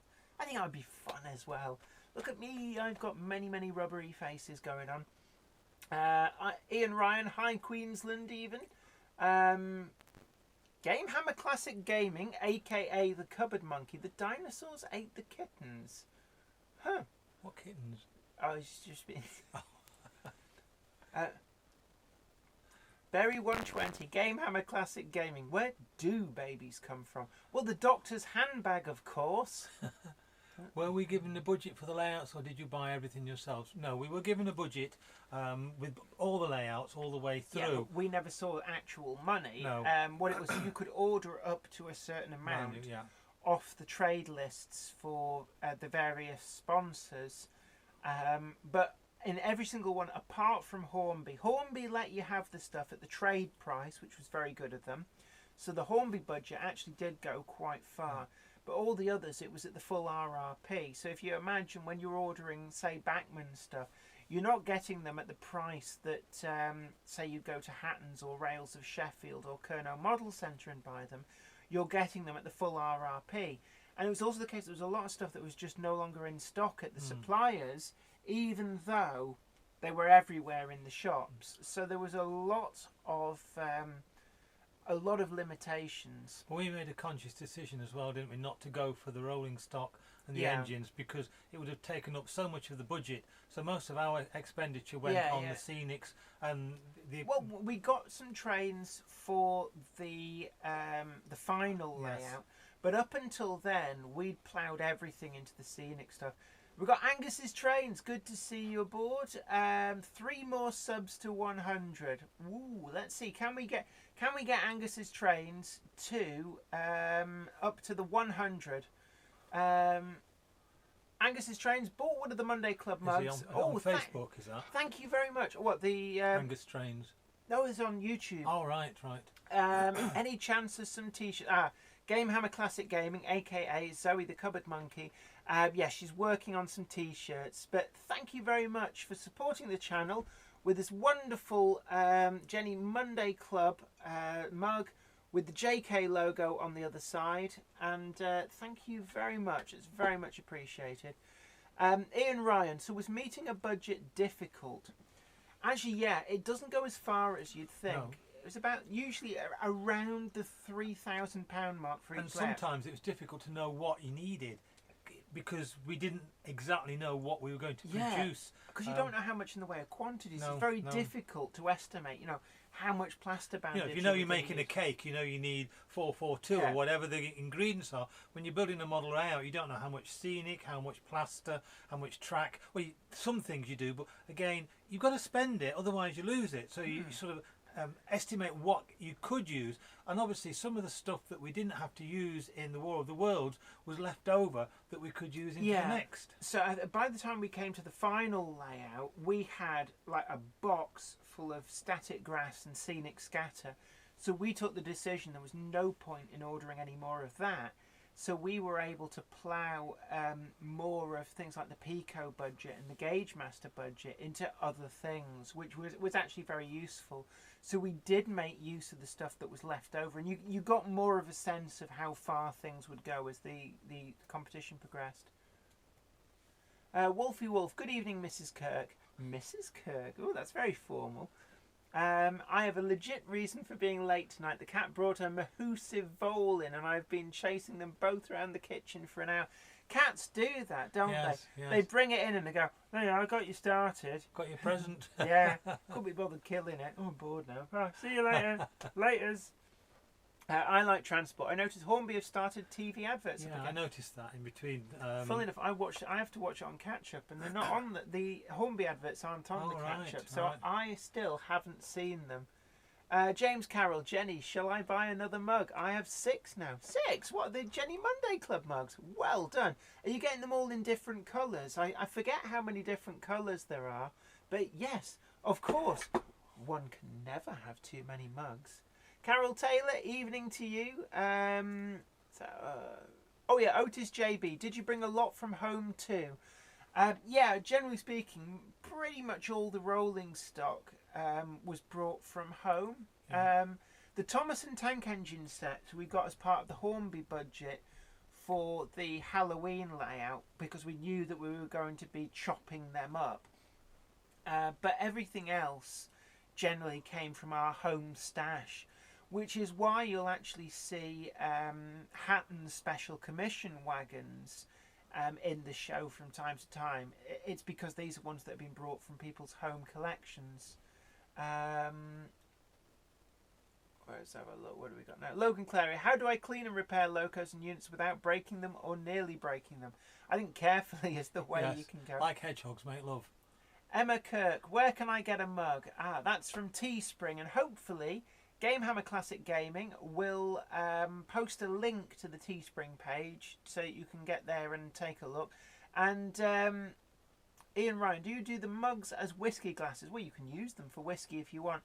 We have looked into like whiskey type shot glasses with the logo etched on, and we haven't been able to find a decent source of those for now, but we are working on extra stuff. So yeah, James Carroll, I am attached to my mug. Oh, you've got to be careful. Super glue can be a terrible thing.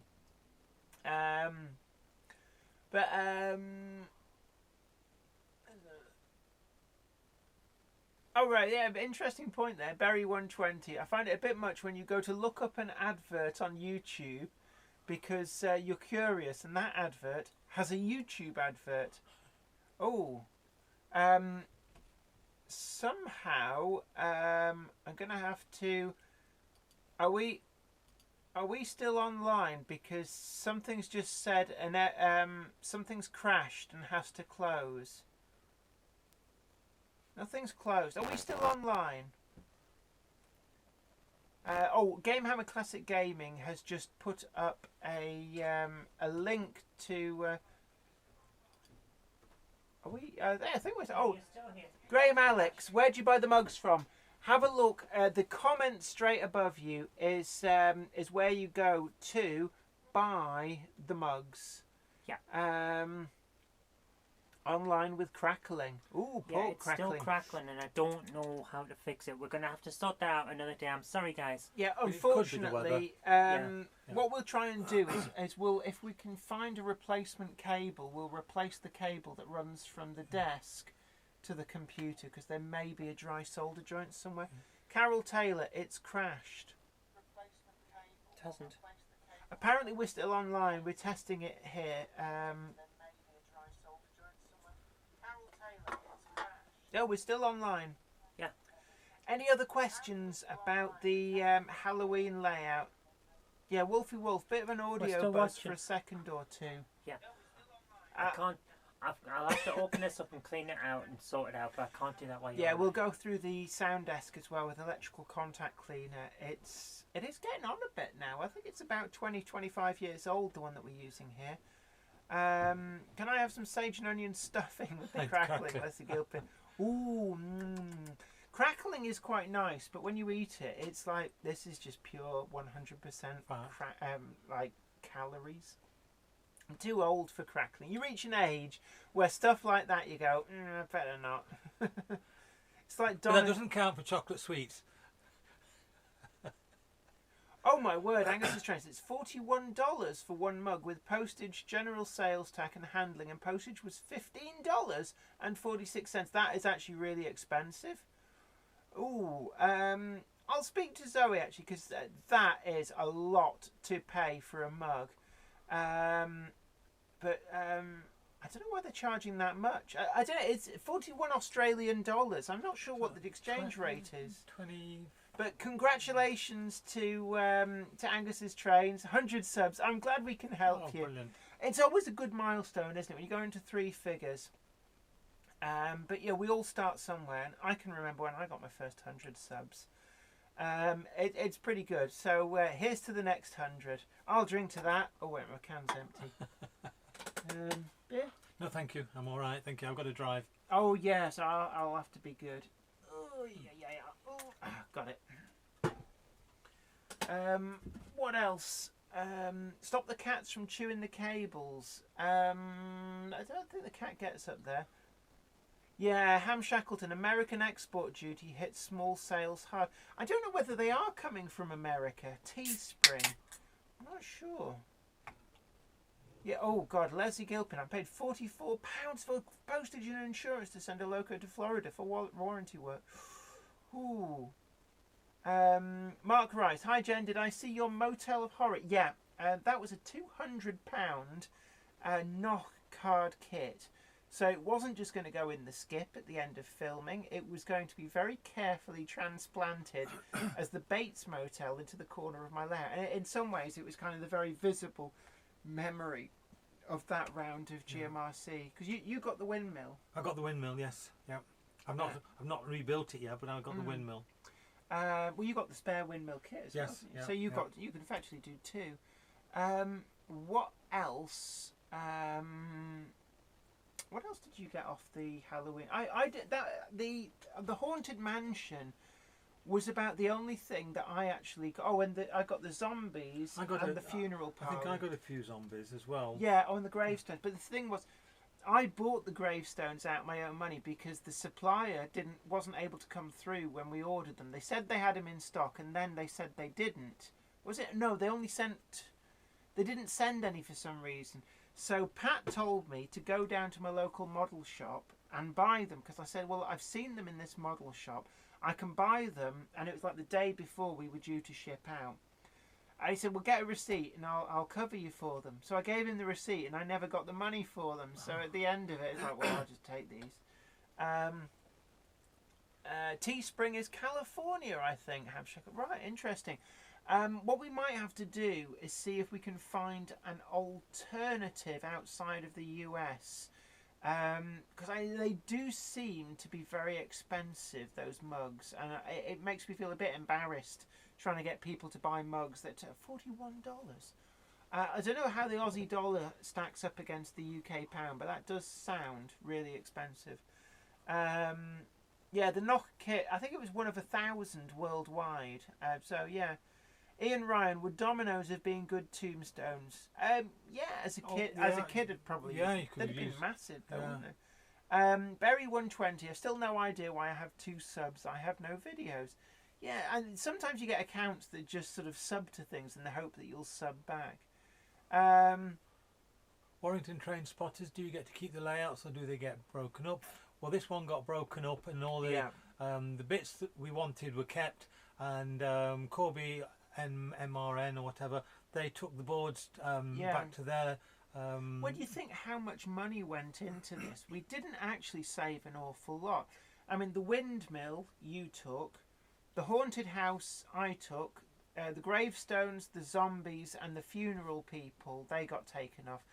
But then The grassy knoll was just junked. Yeah. The track was junked because it was all set track. All the backboard, all the work that went into doing that. I think some of the electrics got stripped out, like the switches. Oh, I kept the dinosaurs, the toy dinosaurs and snakes for my grandchildren, but. I'm trying to think. I'm struggling to think. What did we spend all the money on? And I know that the Gauge Master budget largely went on the Knock Haunted House because it was £200, and also well, there was quite a bit. The windmill wasn't there cheap. Was quite a bit went on the actual construction, the timber for the back scenes, the wallpaper. I think the back scene wallpaper and the floorboard wallpaper. They were about £8 a roll. It wasn't particularly cheap wallpaper, but it was effective. James Carroll, last Friday I had 300 subs, but have never posted a video. That is really quite peculiar. Mark Rice, B&M Bargains, 99p for a mug. I know, but it doesn't Car Boot sells 20p for a mug, but they're not Jenny Kirk ones. They don't have the Jenny Monday Club on. Not yet. They might do in a few years' time. I'm going to ask Zoe if she can find an alternative supplier as well. I like transport. 41 Aussie dollars is £22.66. Oh right. See, I was in my head. I equate like $1 to £1, which I know it isn't, but it's like half of it, isn't it, for Australia? Yeah. So it's approximately half. It's still expensive for a mug. It has to be said. But yeah, Ian Ryan, you mentioned. Ooh, God, I think there's a wheel missing off the back of this. Ian Ryan, you mentioned when you got here that the track was substandard when was the track supplied. Yeah, it was already attached to the board. Yeah. So who laid the track? It wasn't Steve Flint, was it? No, it was the same supplier that supplied the actual baseboards. But basically, it was Pico set track with a little bit of flexi track, but it wasn't wired up well. Where it went across the track joints, it was badly done, and it was set track points, which, to be honest, I'm a bit snooty about. It's like streamline all the way for me. I know some people are quite happy with set track points, but for me, it's just like, no, I'm not really bothered. So we let Corby take most of it. I'm struggling to think, what do we spend a lot of the budget on? There was the Woodland Scenics we bought a lot, and some of the stuff carried over. We didn't actually use it, so it ended up getting used on our finals layout. Which actually meant that we could get some rolling stock, which was just like a thing to give people mementos. Emma Kirk, you could get one made at Vistaprint, I suppose. Well, we need to look into that, I think. Ian Ryan, you think the track problems were intended? No, they weren't. They weren't intended, because I know that incidental. It happened. Yeah, because Pat Doyle was quite irritated by them. And Steve Flint as well was a bit huffed about it, because he said, I gave them very what was it? If you check your emails, the order forms will still be there. So you see where the order money went.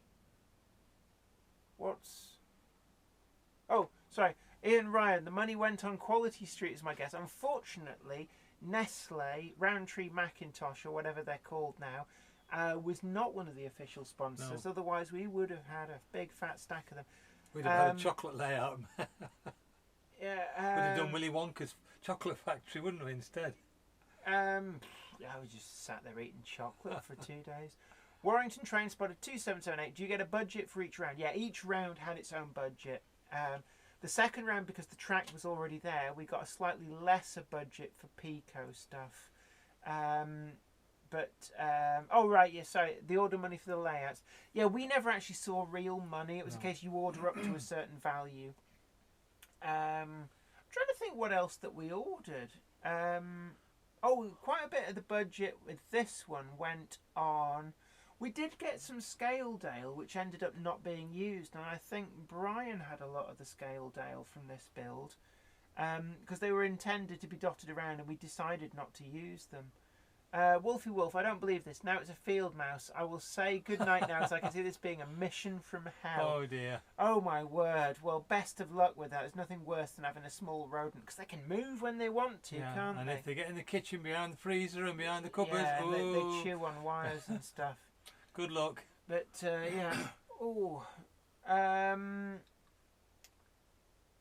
But yeah, essentially, yeah, there was a budget for each round, but anything that you didn't use, you could carry over and use in the next round. So, War of the Worlds, we had a lot of scenic material left over. The Halloween layout, again, a lot left over. We ended up with a big cardboard box, literally full to the brim with spare static grass and stuff. And we didn't order any more for the final round. We used a load. And we ended up, you got quite a bit of the scatter. I kept a lot of scatter. Brian took a lot. Melanie's had some. I even posted some out to Stefan.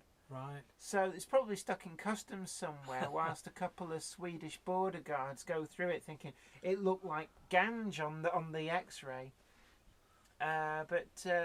So look, Ian Ryan, so can you bring the scale down to the next build if you go through?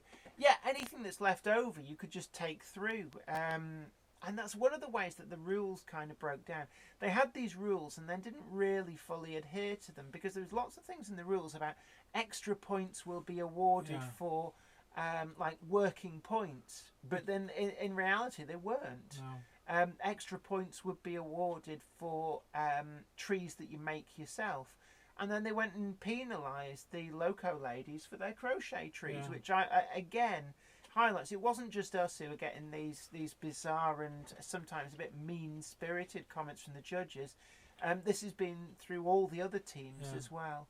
And there was some of, not so much in this one, but in the War of the Worlds one, there was a number of pieces to camera of various skill sets. Like I showed one how I did all the trees, because one of the issues about the program was it was to try and show one or two techniques as well that you could do that were fairly simple.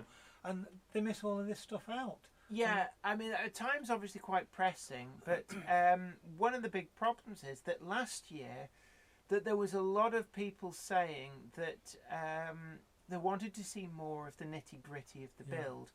And so I was told, well, this year we're going to try and address that. So they filmed a lot of stuff and they used a bit in our heat, but none of the stuff from the semi got used covering the build, because I filmed a massive piece actually with Kathy Millett about my grassy knoll talking about some of the products and all gone. There was a huge thing about that I recorded with James the presenter about some of the items which weren't just randomly placed store-bought stuff, Kathy and Steve. You know, talking about like the meaning all this stuff had and never used. And I guess that the other teams as well filmed a lot of stuff around that kind of thing.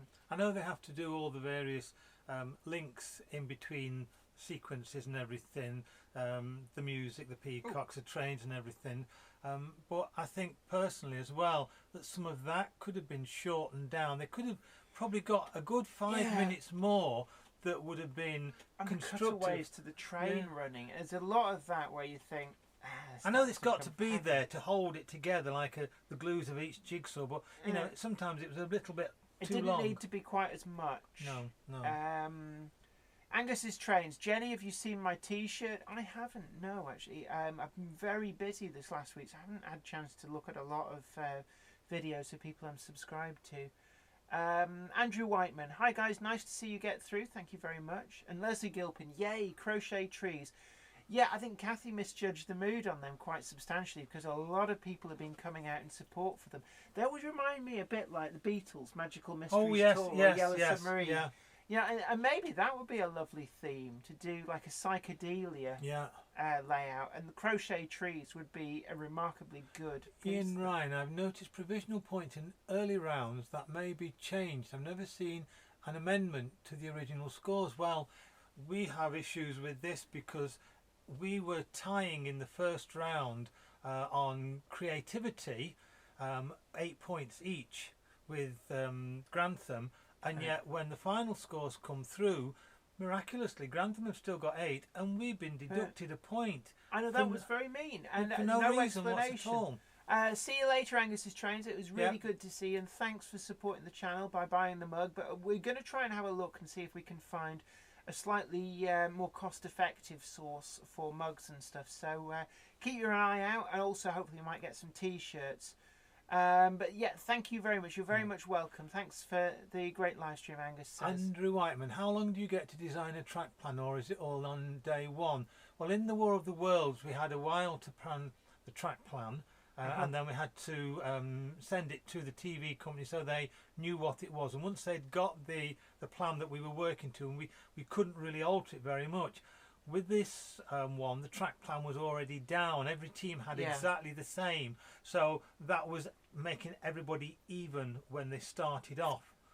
As for the next one, well, we can't say anything about that at the moment. But yeah, the War of the Worlds, we had time to decide how we wanted it to be done. This one was very much last minute, and I think that contributed to why we kind of, at the end of it, we sort of hated the Halloween layout after we built it because of the stress involved. Effectively, because the communications had gone AWOL, we got told, like, well, the deadline for your design is tomorrow. It's like, come again? What? Well, I know we joked about it a lot. Basically, what happened as team leader, KBG, Knickerbocker Glory, the TV company, was sending emails, but I only have a mobile phone. I don't have a great deal of computer technology. But unfortunately, one of my email accounts last year had been hacked and I dropped it altogether. But unfortunately, KBG didn't know that. So they were sending information to that and I wasn't getting the information. So when I did find out that we'd got less than 24 hours to come up with a plan, it was like the day before I was going on holiday. And I sent to Jenny, I said, what's this? I don't understand what's happening. So, you know, I hold my hands up. I was partly to blame for the panic at the end. But Jenny, Brian and everybody else sort of rallied round and really pulled it all together. But I was away in Wales, wasn't I? While most of you lot you were on holiday. I was, swanning it off. Because I actually, the price, the orders for the Halloween layout was Brian and I rocked the juice box for a day doing that. But then for the finals layout, I was left on my own. I had to do that one on my own, which was quite a big task. I got it done. Let's have a look. What do we got? Ian Ryan. There was one where a Dole 2-2 scratch build was used in a volcano. It was marked down because it was not easily visible, but the animation showed it well. Yeah, and that's something else I spot with the judges. It's like they want to see it now. Instant gratification. Yeah, and it was needed in that volcano at the end. They didn't want to use it straight away. And actually, they were a very good team, the train set. That's what they were called, wasn't it? The cancer people. Yeah, the train set. They were like they weren't proper railway modelers, but they really did make a good effort. And it was teams like that I thought really did do well for the hobby. They showed that you don't have to be a seasoned railway modeler to get involved and to do this and to do well. And that was just what the hobby needed. Yeah. Otis JB, I'm going to Whalley for the first time this year. I'm really excited. How much stuff is there and will I have time to see and do everything?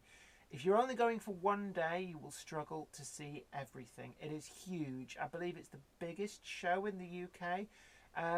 It's certainly up there with LFORM, the London Festival of Railway Modelling, aka Ali Pali.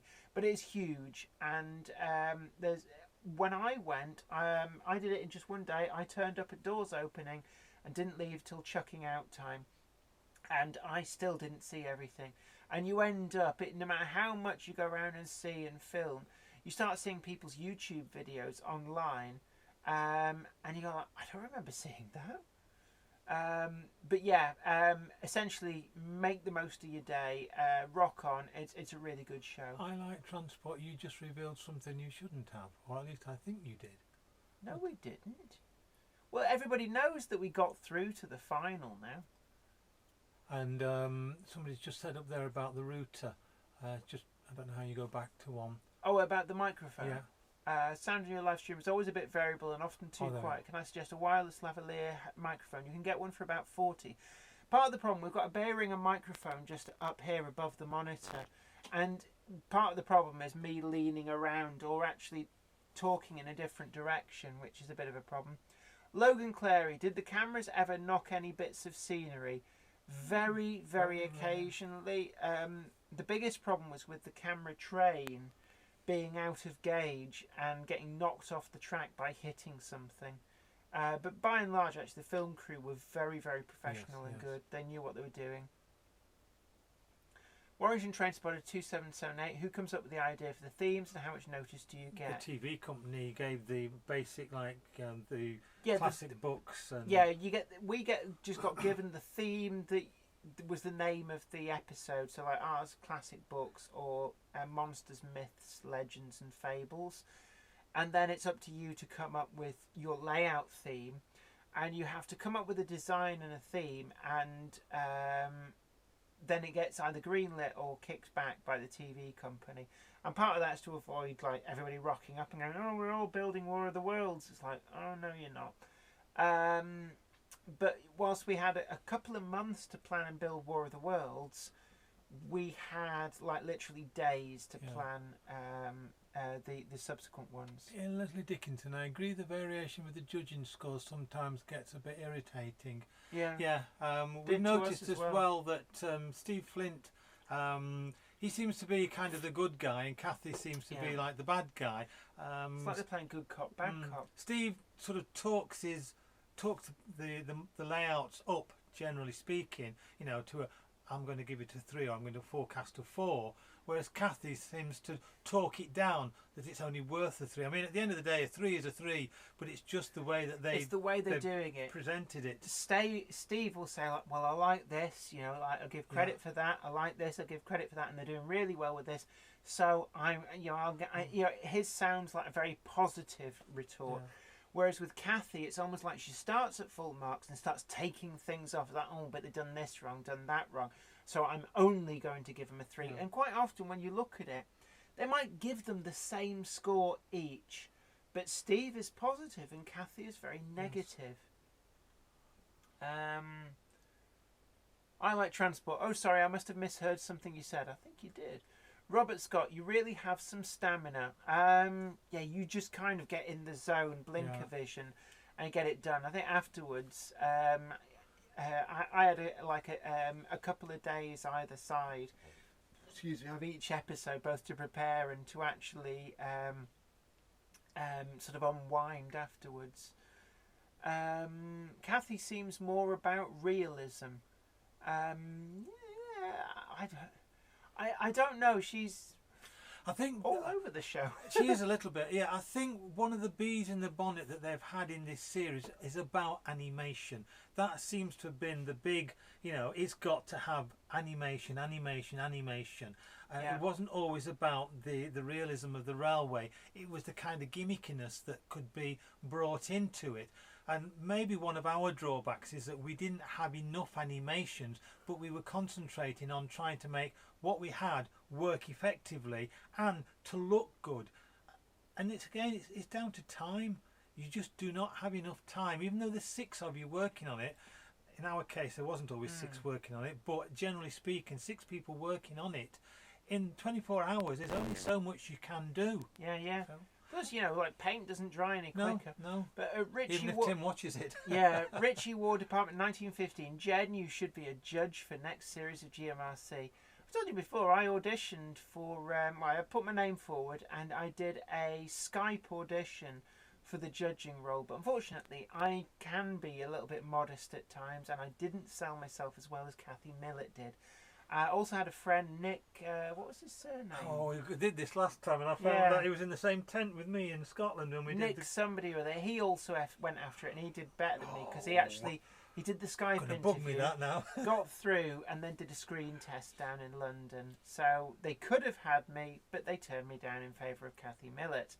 I'd love to do it, but, they've already got judges. Last I heard, they were perfectly happy with the judges, so I doubt that they'd change Some of the jokes from the series fell flat. Well, I think Tim didn't like my taking his lines off. He doesn't like it when other people... by the way, just keep your head in the shot. Sorry. There you are. Right. Come this way, let me just shuffle over a bit. That's better. Ooh. There we are. Sorry, Is that my good side or my bad side? Here's the good side. Everybody there, just thought I'd show off the logo again, just because I can. So, Yeah, I mean, I just came out that about, we've rehearsed it. It wasn't planned or anything, and it's just the look that he gives you. I mean, at the end of the day, he wasn't nasty about it. He was actually quite a good top bloke, He was, yes, generally speaking, yes. So, Patrick Furlong, Jenny, did your group apply to appear in the show, or did they approach you? I was approached. I was asked whether I'd consider doing it, and then I put the team together. So it was me who was asked, and then I went on, and I think you were one of the first people I asked. Yes, Brian was stood next to me when I got asked. So Brian got on the team first, and then I asked you and I asked Paul, because I knew that you were both incredibly good modelers. Just kind of went from there. Alan Reynolds, good evening. Sorry I'm late. PVA J Cloth Alan, good to have you aboard. Great to see you. Let's have a look. Patrick Furlong, I've only watched the 2 episodes Jenny was in. Oh, thank you. They're the best ones. Yeah.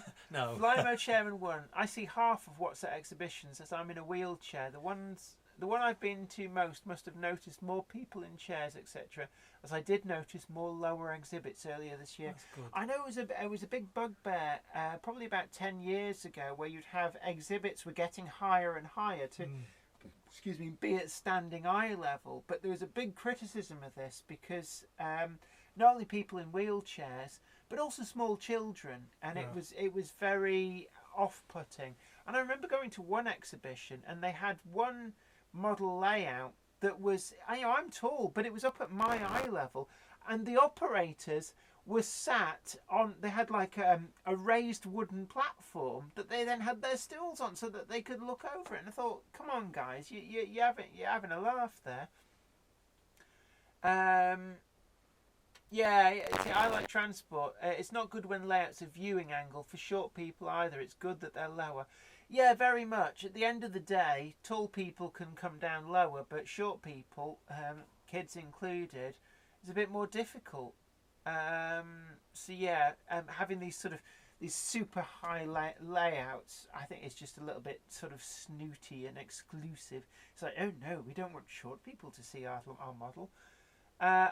Ian Ryan, so to respond to you being asked, how did they find you? Because I was involved with episode 1. Series 1. Series 1. When they were planning, they did a lot of talking to people. So I was one of the people that they scrutinised my YouTube channel, and I ended up talking to them about various things as the format chopped and changed. And they told me after I auditioned for the judging role, they said that they'd really love me to form a team, which I did. I formed Team Sci-Fi, and then for complicated reasons, I dropped out before filming. So that's how they knew about me. Patrick Furlong, keen to show my support as Zoe, not the cupboard monkey, is a good friend of mine. Well, thank you very much. I know I've seen you on Zoe's live stream as well, which is every Sunday night, Game Hammer Classic Gaming. Fly Mode Chairman 1, I understand it can be to keep fingers off the stock, but it's a bit of a stretch sometimes. Yeah. Basically, just have the velvet rope. That tends to be good to keep the fingers off the stock. Or an axe. Yeah, there is that. Electrified frontiers and men with Alsatians. Andrew Whiteman, I saw one at Barrow this weekend that was 2mm fine scale. It's about 8 feet away from the barrier. God, you need binoculars for that. Did they supply opera glasses? Yeah. Petra is Mr. CPC. He knows what's what in retro. Boom! We're going to rock this party like it's 1989. But yeah, any more questions about the Halloween layout, or we'll just end up rounding that up. And actually, there's a few other things to talk about. I mean, had you heard about the Hattons announcement with the pre-grouping coaches? Earlier on today, yes. So what's your thoughts on that? I don't know enough about it. I mean, I don't have the knowledge of the coaches and things. They're in pretty liveries. Pretty livery. I like pretty livery. Yeah. But they're like really short, they're either 4-wheel or 6-wheel. So I suppose I love pre-grouping stuff. So for me, when I saw that, there was a part of me going, yes, finally, and another part of me going, oh my god, I'm gonna have to save up so much money. But yeah, I think it's a really good thing, to be honest with you. What have we got going on here? Ian Ryan, I've not seen the Halloween layout yet. If you head on over to My 5, which is the Channel 5 catch-up, you can watch all of the episodes. Actually, are available on catch-up. So you have to watch all the adverts as well, unfortunately. Unfortunately, yes. But you know, you do if you watch live TV as well. And it doesn't, unfortunately, on the catch-up, it doesn't show you the Hornby adverts. But it only does if you've pre-recorded it on your TV. I wonder if they'll release DVDs for us at the end of it. It would be nice. I mean, they did. We did that for Biggest Little Railway. Yeah. I don't know where I've put mine, to be honest with you. Otis JB, what do you model, Les? I model not lobia, basically, and dioramas. I'm just... What sort of periods? What's your modelling interest in particular? Not ultra-modern. I'm very eclectic. I have a collection of trains from all sorts of periods, all kinds of regions. I suppose the era of time would be from sort of the late 1950s through to the late 1980s. But I'm not for sort of trying to model a particular place, as you know. Not Lobia is fictitious. So you're a bit like me. It's like, ooh, shiny. I'll just have that because it looks nice. Just trains that I've known or I was not actually involved with, but from my childhood, as I remember, you know, sort of Flying Scotsman, the Mallard, and things like that. But I'm more interested in creating sort of a landscape. It's got a layout in it, but it's not based on anything. It's purely fun, and I've always maintained mine is just a big train set, but it's a realistic looking train set, and that's how I enjoy it. I like to just watch the trains go around, and I don't mind that the LNER is running next to the Southern Railway or whatever. The landscape and everything I try and create looks realistic. The train's realistic, but yeah, I mean, your landscaping is amazing, because we had you on the live stream one time. We talked through your modelling.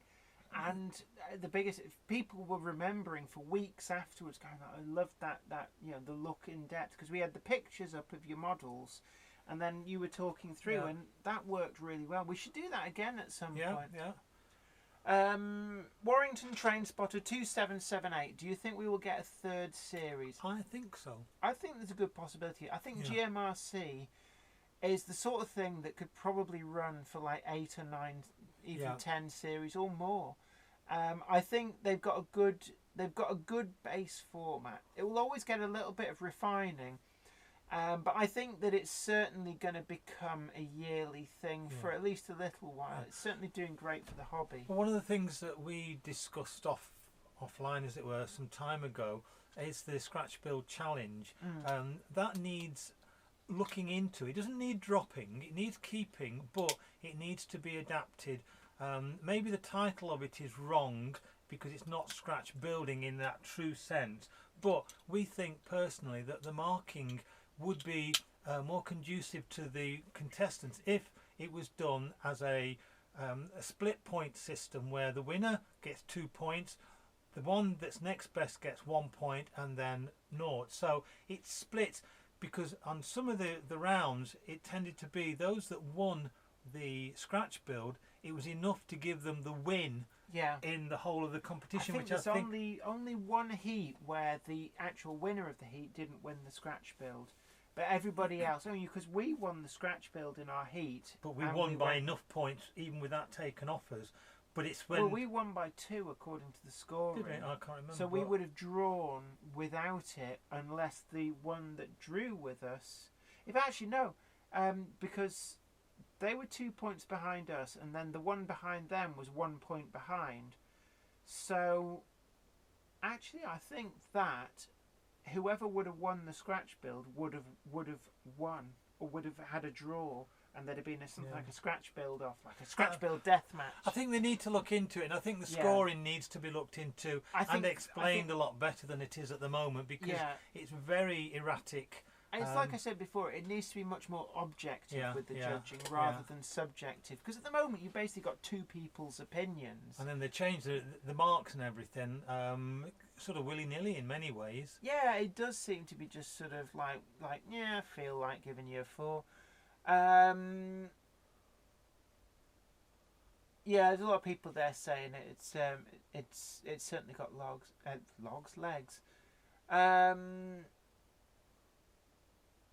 Just having a look through. Mark Wilson, do you know if anyone has ever modelled a preserved railway? Lots of people actually have. It is fairly common. Emma Kirk, I'm still learning and basically just winging it. To be honest, that's kind of how I started, because when I got into like proper railway modelling, I've never been part of a club, never ever. I think somebody asked if we were members of a club. I'm certainly not. I'm not. I did join briefly, but it's not my makeup to be part of a club. I do tend to work better on my own, not because I'm antisocial or anything, but basically I think because I don't always follow the same kind of rules and constrictions that a club would impose. I like, when somebody's asking me what do I model, I like to think of my layout a bit like Thomas the Tank Engine and Sawdor. I've created somewhere, not Lobia, which is the equivalent of Sawdor. It's a fictional kind of place, and it can be a preserved railway. All the engines I've got, I could say, well, look, they've all come to this place because it's all part of a preserved environment, a whole island of preserved trains that drive around. There's comment there. I mean, I think you're a lot like me in terms of you're quite happy to try new techniques. Yes. Oh, yes. You're not very rigid and trial and error. Lots of errors, but I keep trying. And a lot of my techniques, I mean, they may have accidentally turned out to be same techniques that other people do, but I learned a lot about modelling in general, purely by trial and error, and also that book that I showed you. You bought a copy. Yeah, for 99p. There's loads of copies out there. I don't think it's currently in print, but certainly on Amazon Marketplace you can get it for like pennies. It's called The Model Maker's Handbook, and it's a great little book for just giving you hints and tips. Will episodes ever get longer? Well, we don't know. They did this series. I think maybe an hour and a half would be the maximum that would stand going up to with a program like this, because people might start to mentally switch off if they're not really interested in it. Do you think they will allow international teams to compete in the GMRC, a bit like Britain's Got Talent? Yeah, but on the other hand, see Stefan, they flew him in quite happily from Sweden. There's no reason why, if you know people who do railway modelling that live in other parts of the country and you want to have them in your team, this doesn't prohibit them being in your team. I think an international team might go down quite well, and that's something I will mention to Pat. Because I think Canadian Rail Fan, I don't know if he's still in the chat room, he's obviously Canadian and looking to put together a team. So, never say never. I think each team should have a builder under 12. Well, they did have a number of miners, because they had to have... because they had to have minders with them. Which I think is great. I don't know how it was good, how young they were. Because Team Phoenix had somebody, and then also... MRC, Corby, they had the young lad. So there were teams, and I have a feeling there were others as well. Otis JB. I burst out laughing when I saw Kathy's face when the guy from the Norwegian underwater layout showed her his pieces of tambourine that are being transported to make a giant statue. In some respects, I thought it was a bit mean of Kathy in that. And I think one of the problems is that they haven't really fully established Kathy's credibility. Now, I know, and a lot of you know, that she's got the YouTube channel. She is a very good modeller. She is, yes. But from Joe Q Public's point of view... She's not doing herself favours. The series itself has not established her credibility. So, to Joe Q Public watching the actual series, it's like, well, who the hell's that? What makes her this authority to pass comments like that? And I think some of the the silly faces and the tumbleweed moments, sure, they're doing it for TV, but I think it's actually very unfair, because not everybody's a great scratch builder. It doesn't make them any less of a person. It doesn't make them any less of a modeller. What's this about exams that she's passed in the modelling world? I mean, it's an American thing.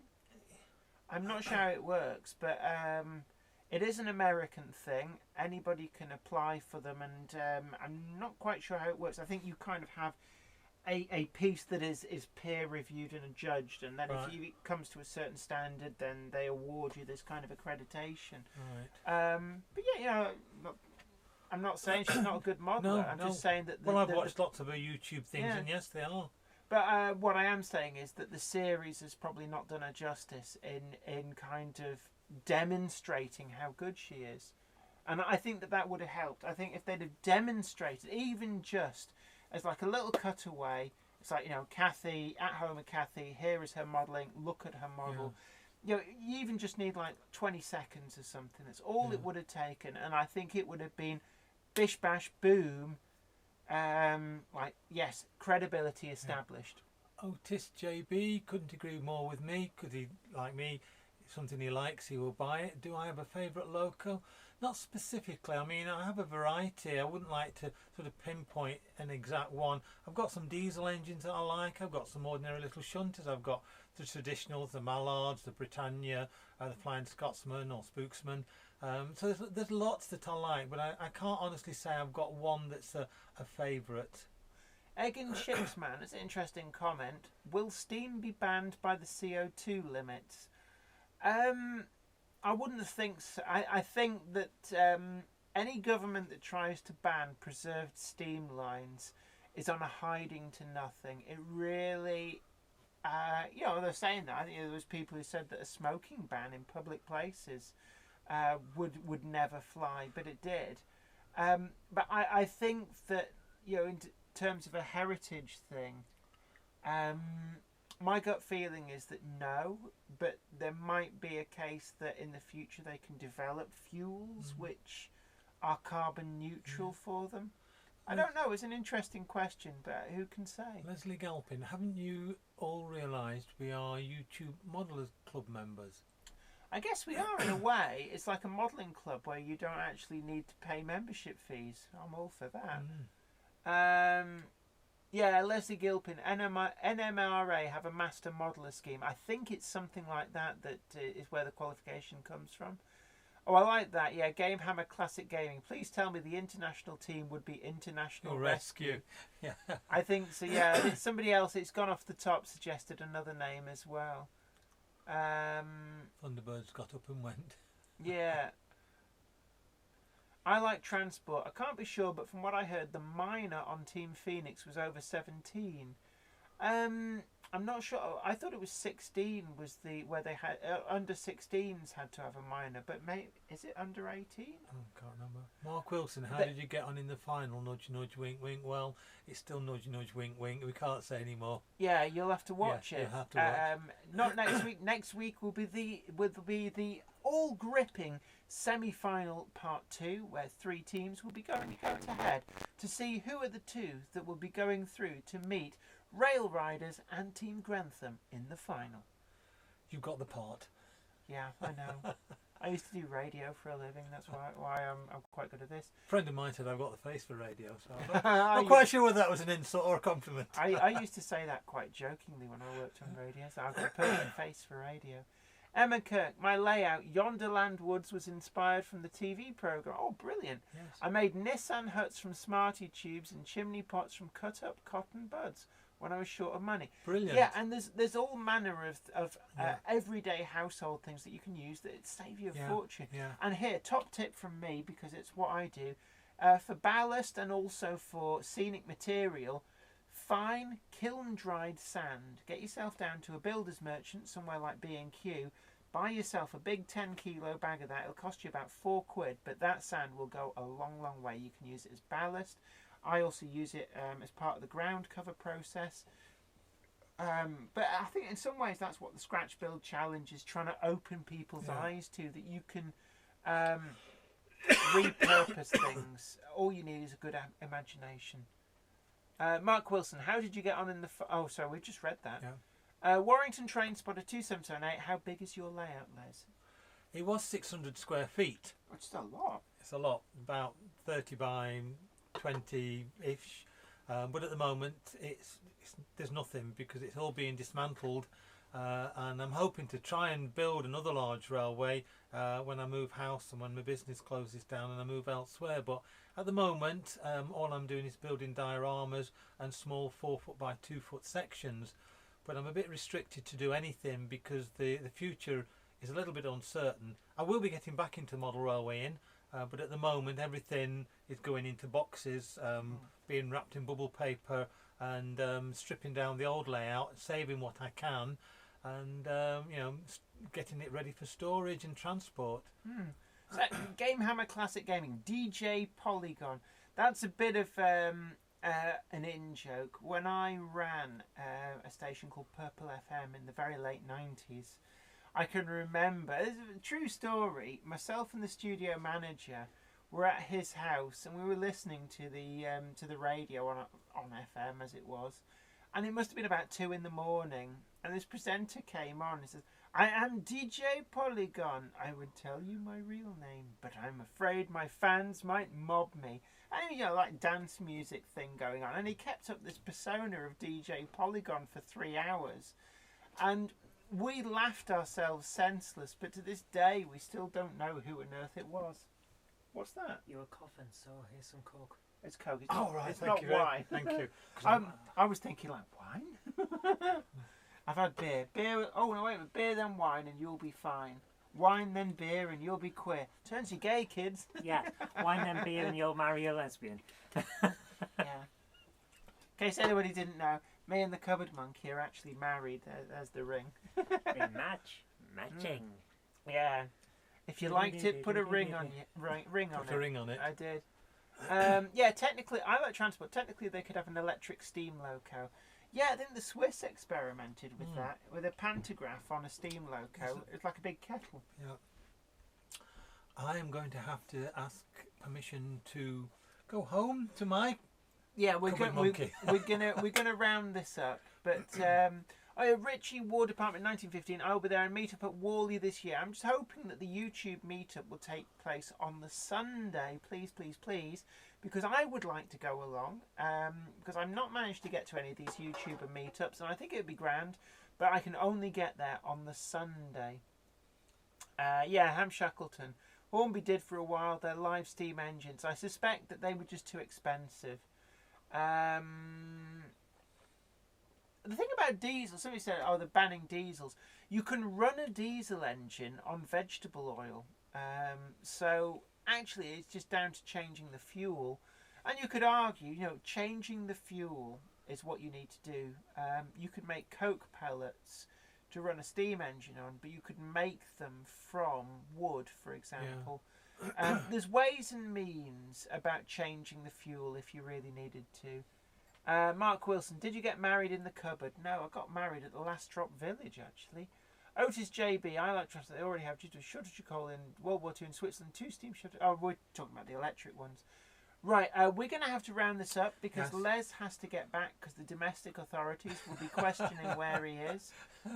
Yeah, so if you hear in the background the sound of whoosh, Les, come back.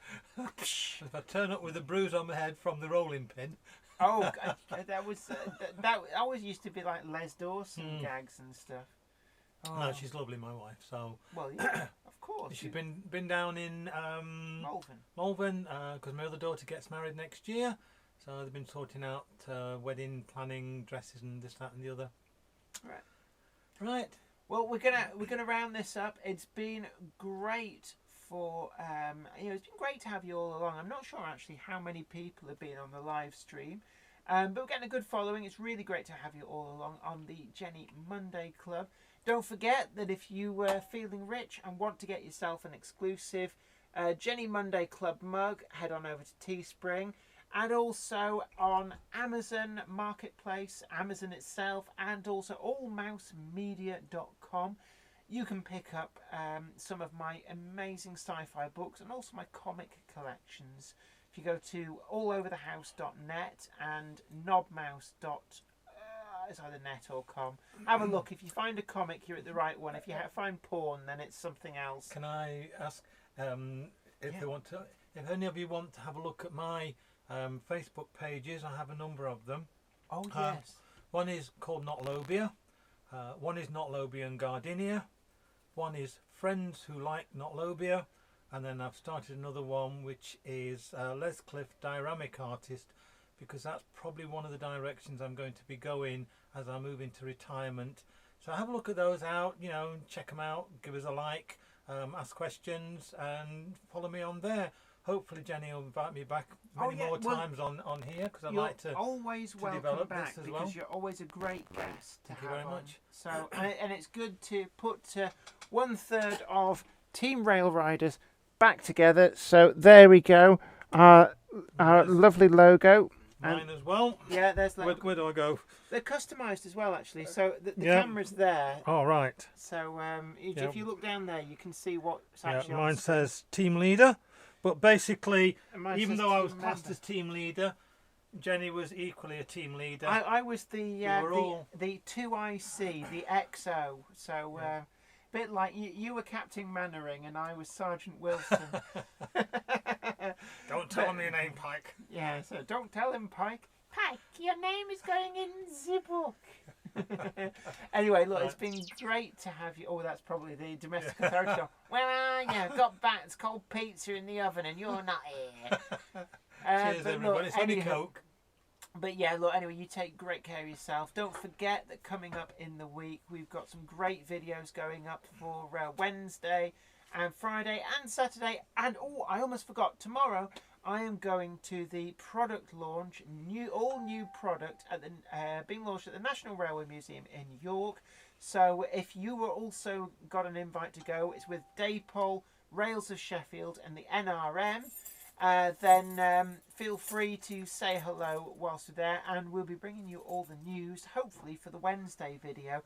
So stay tuned for that. Anyway, I'm going to have to go to bed soon because I've got to get up awfully early to get across to York Railway Museum to do that, to bring you the news. I suspect it might be that the new Rails Terrier has finally reached the point where it's going on sale. So it's like the official launch of it being on sale. And I'm really interested to see these sound versions. So I will bring you all the news of that, hopefully on Wednesday. But until then, you take really good care of yourself. This is me, Jenny Kirk, saying...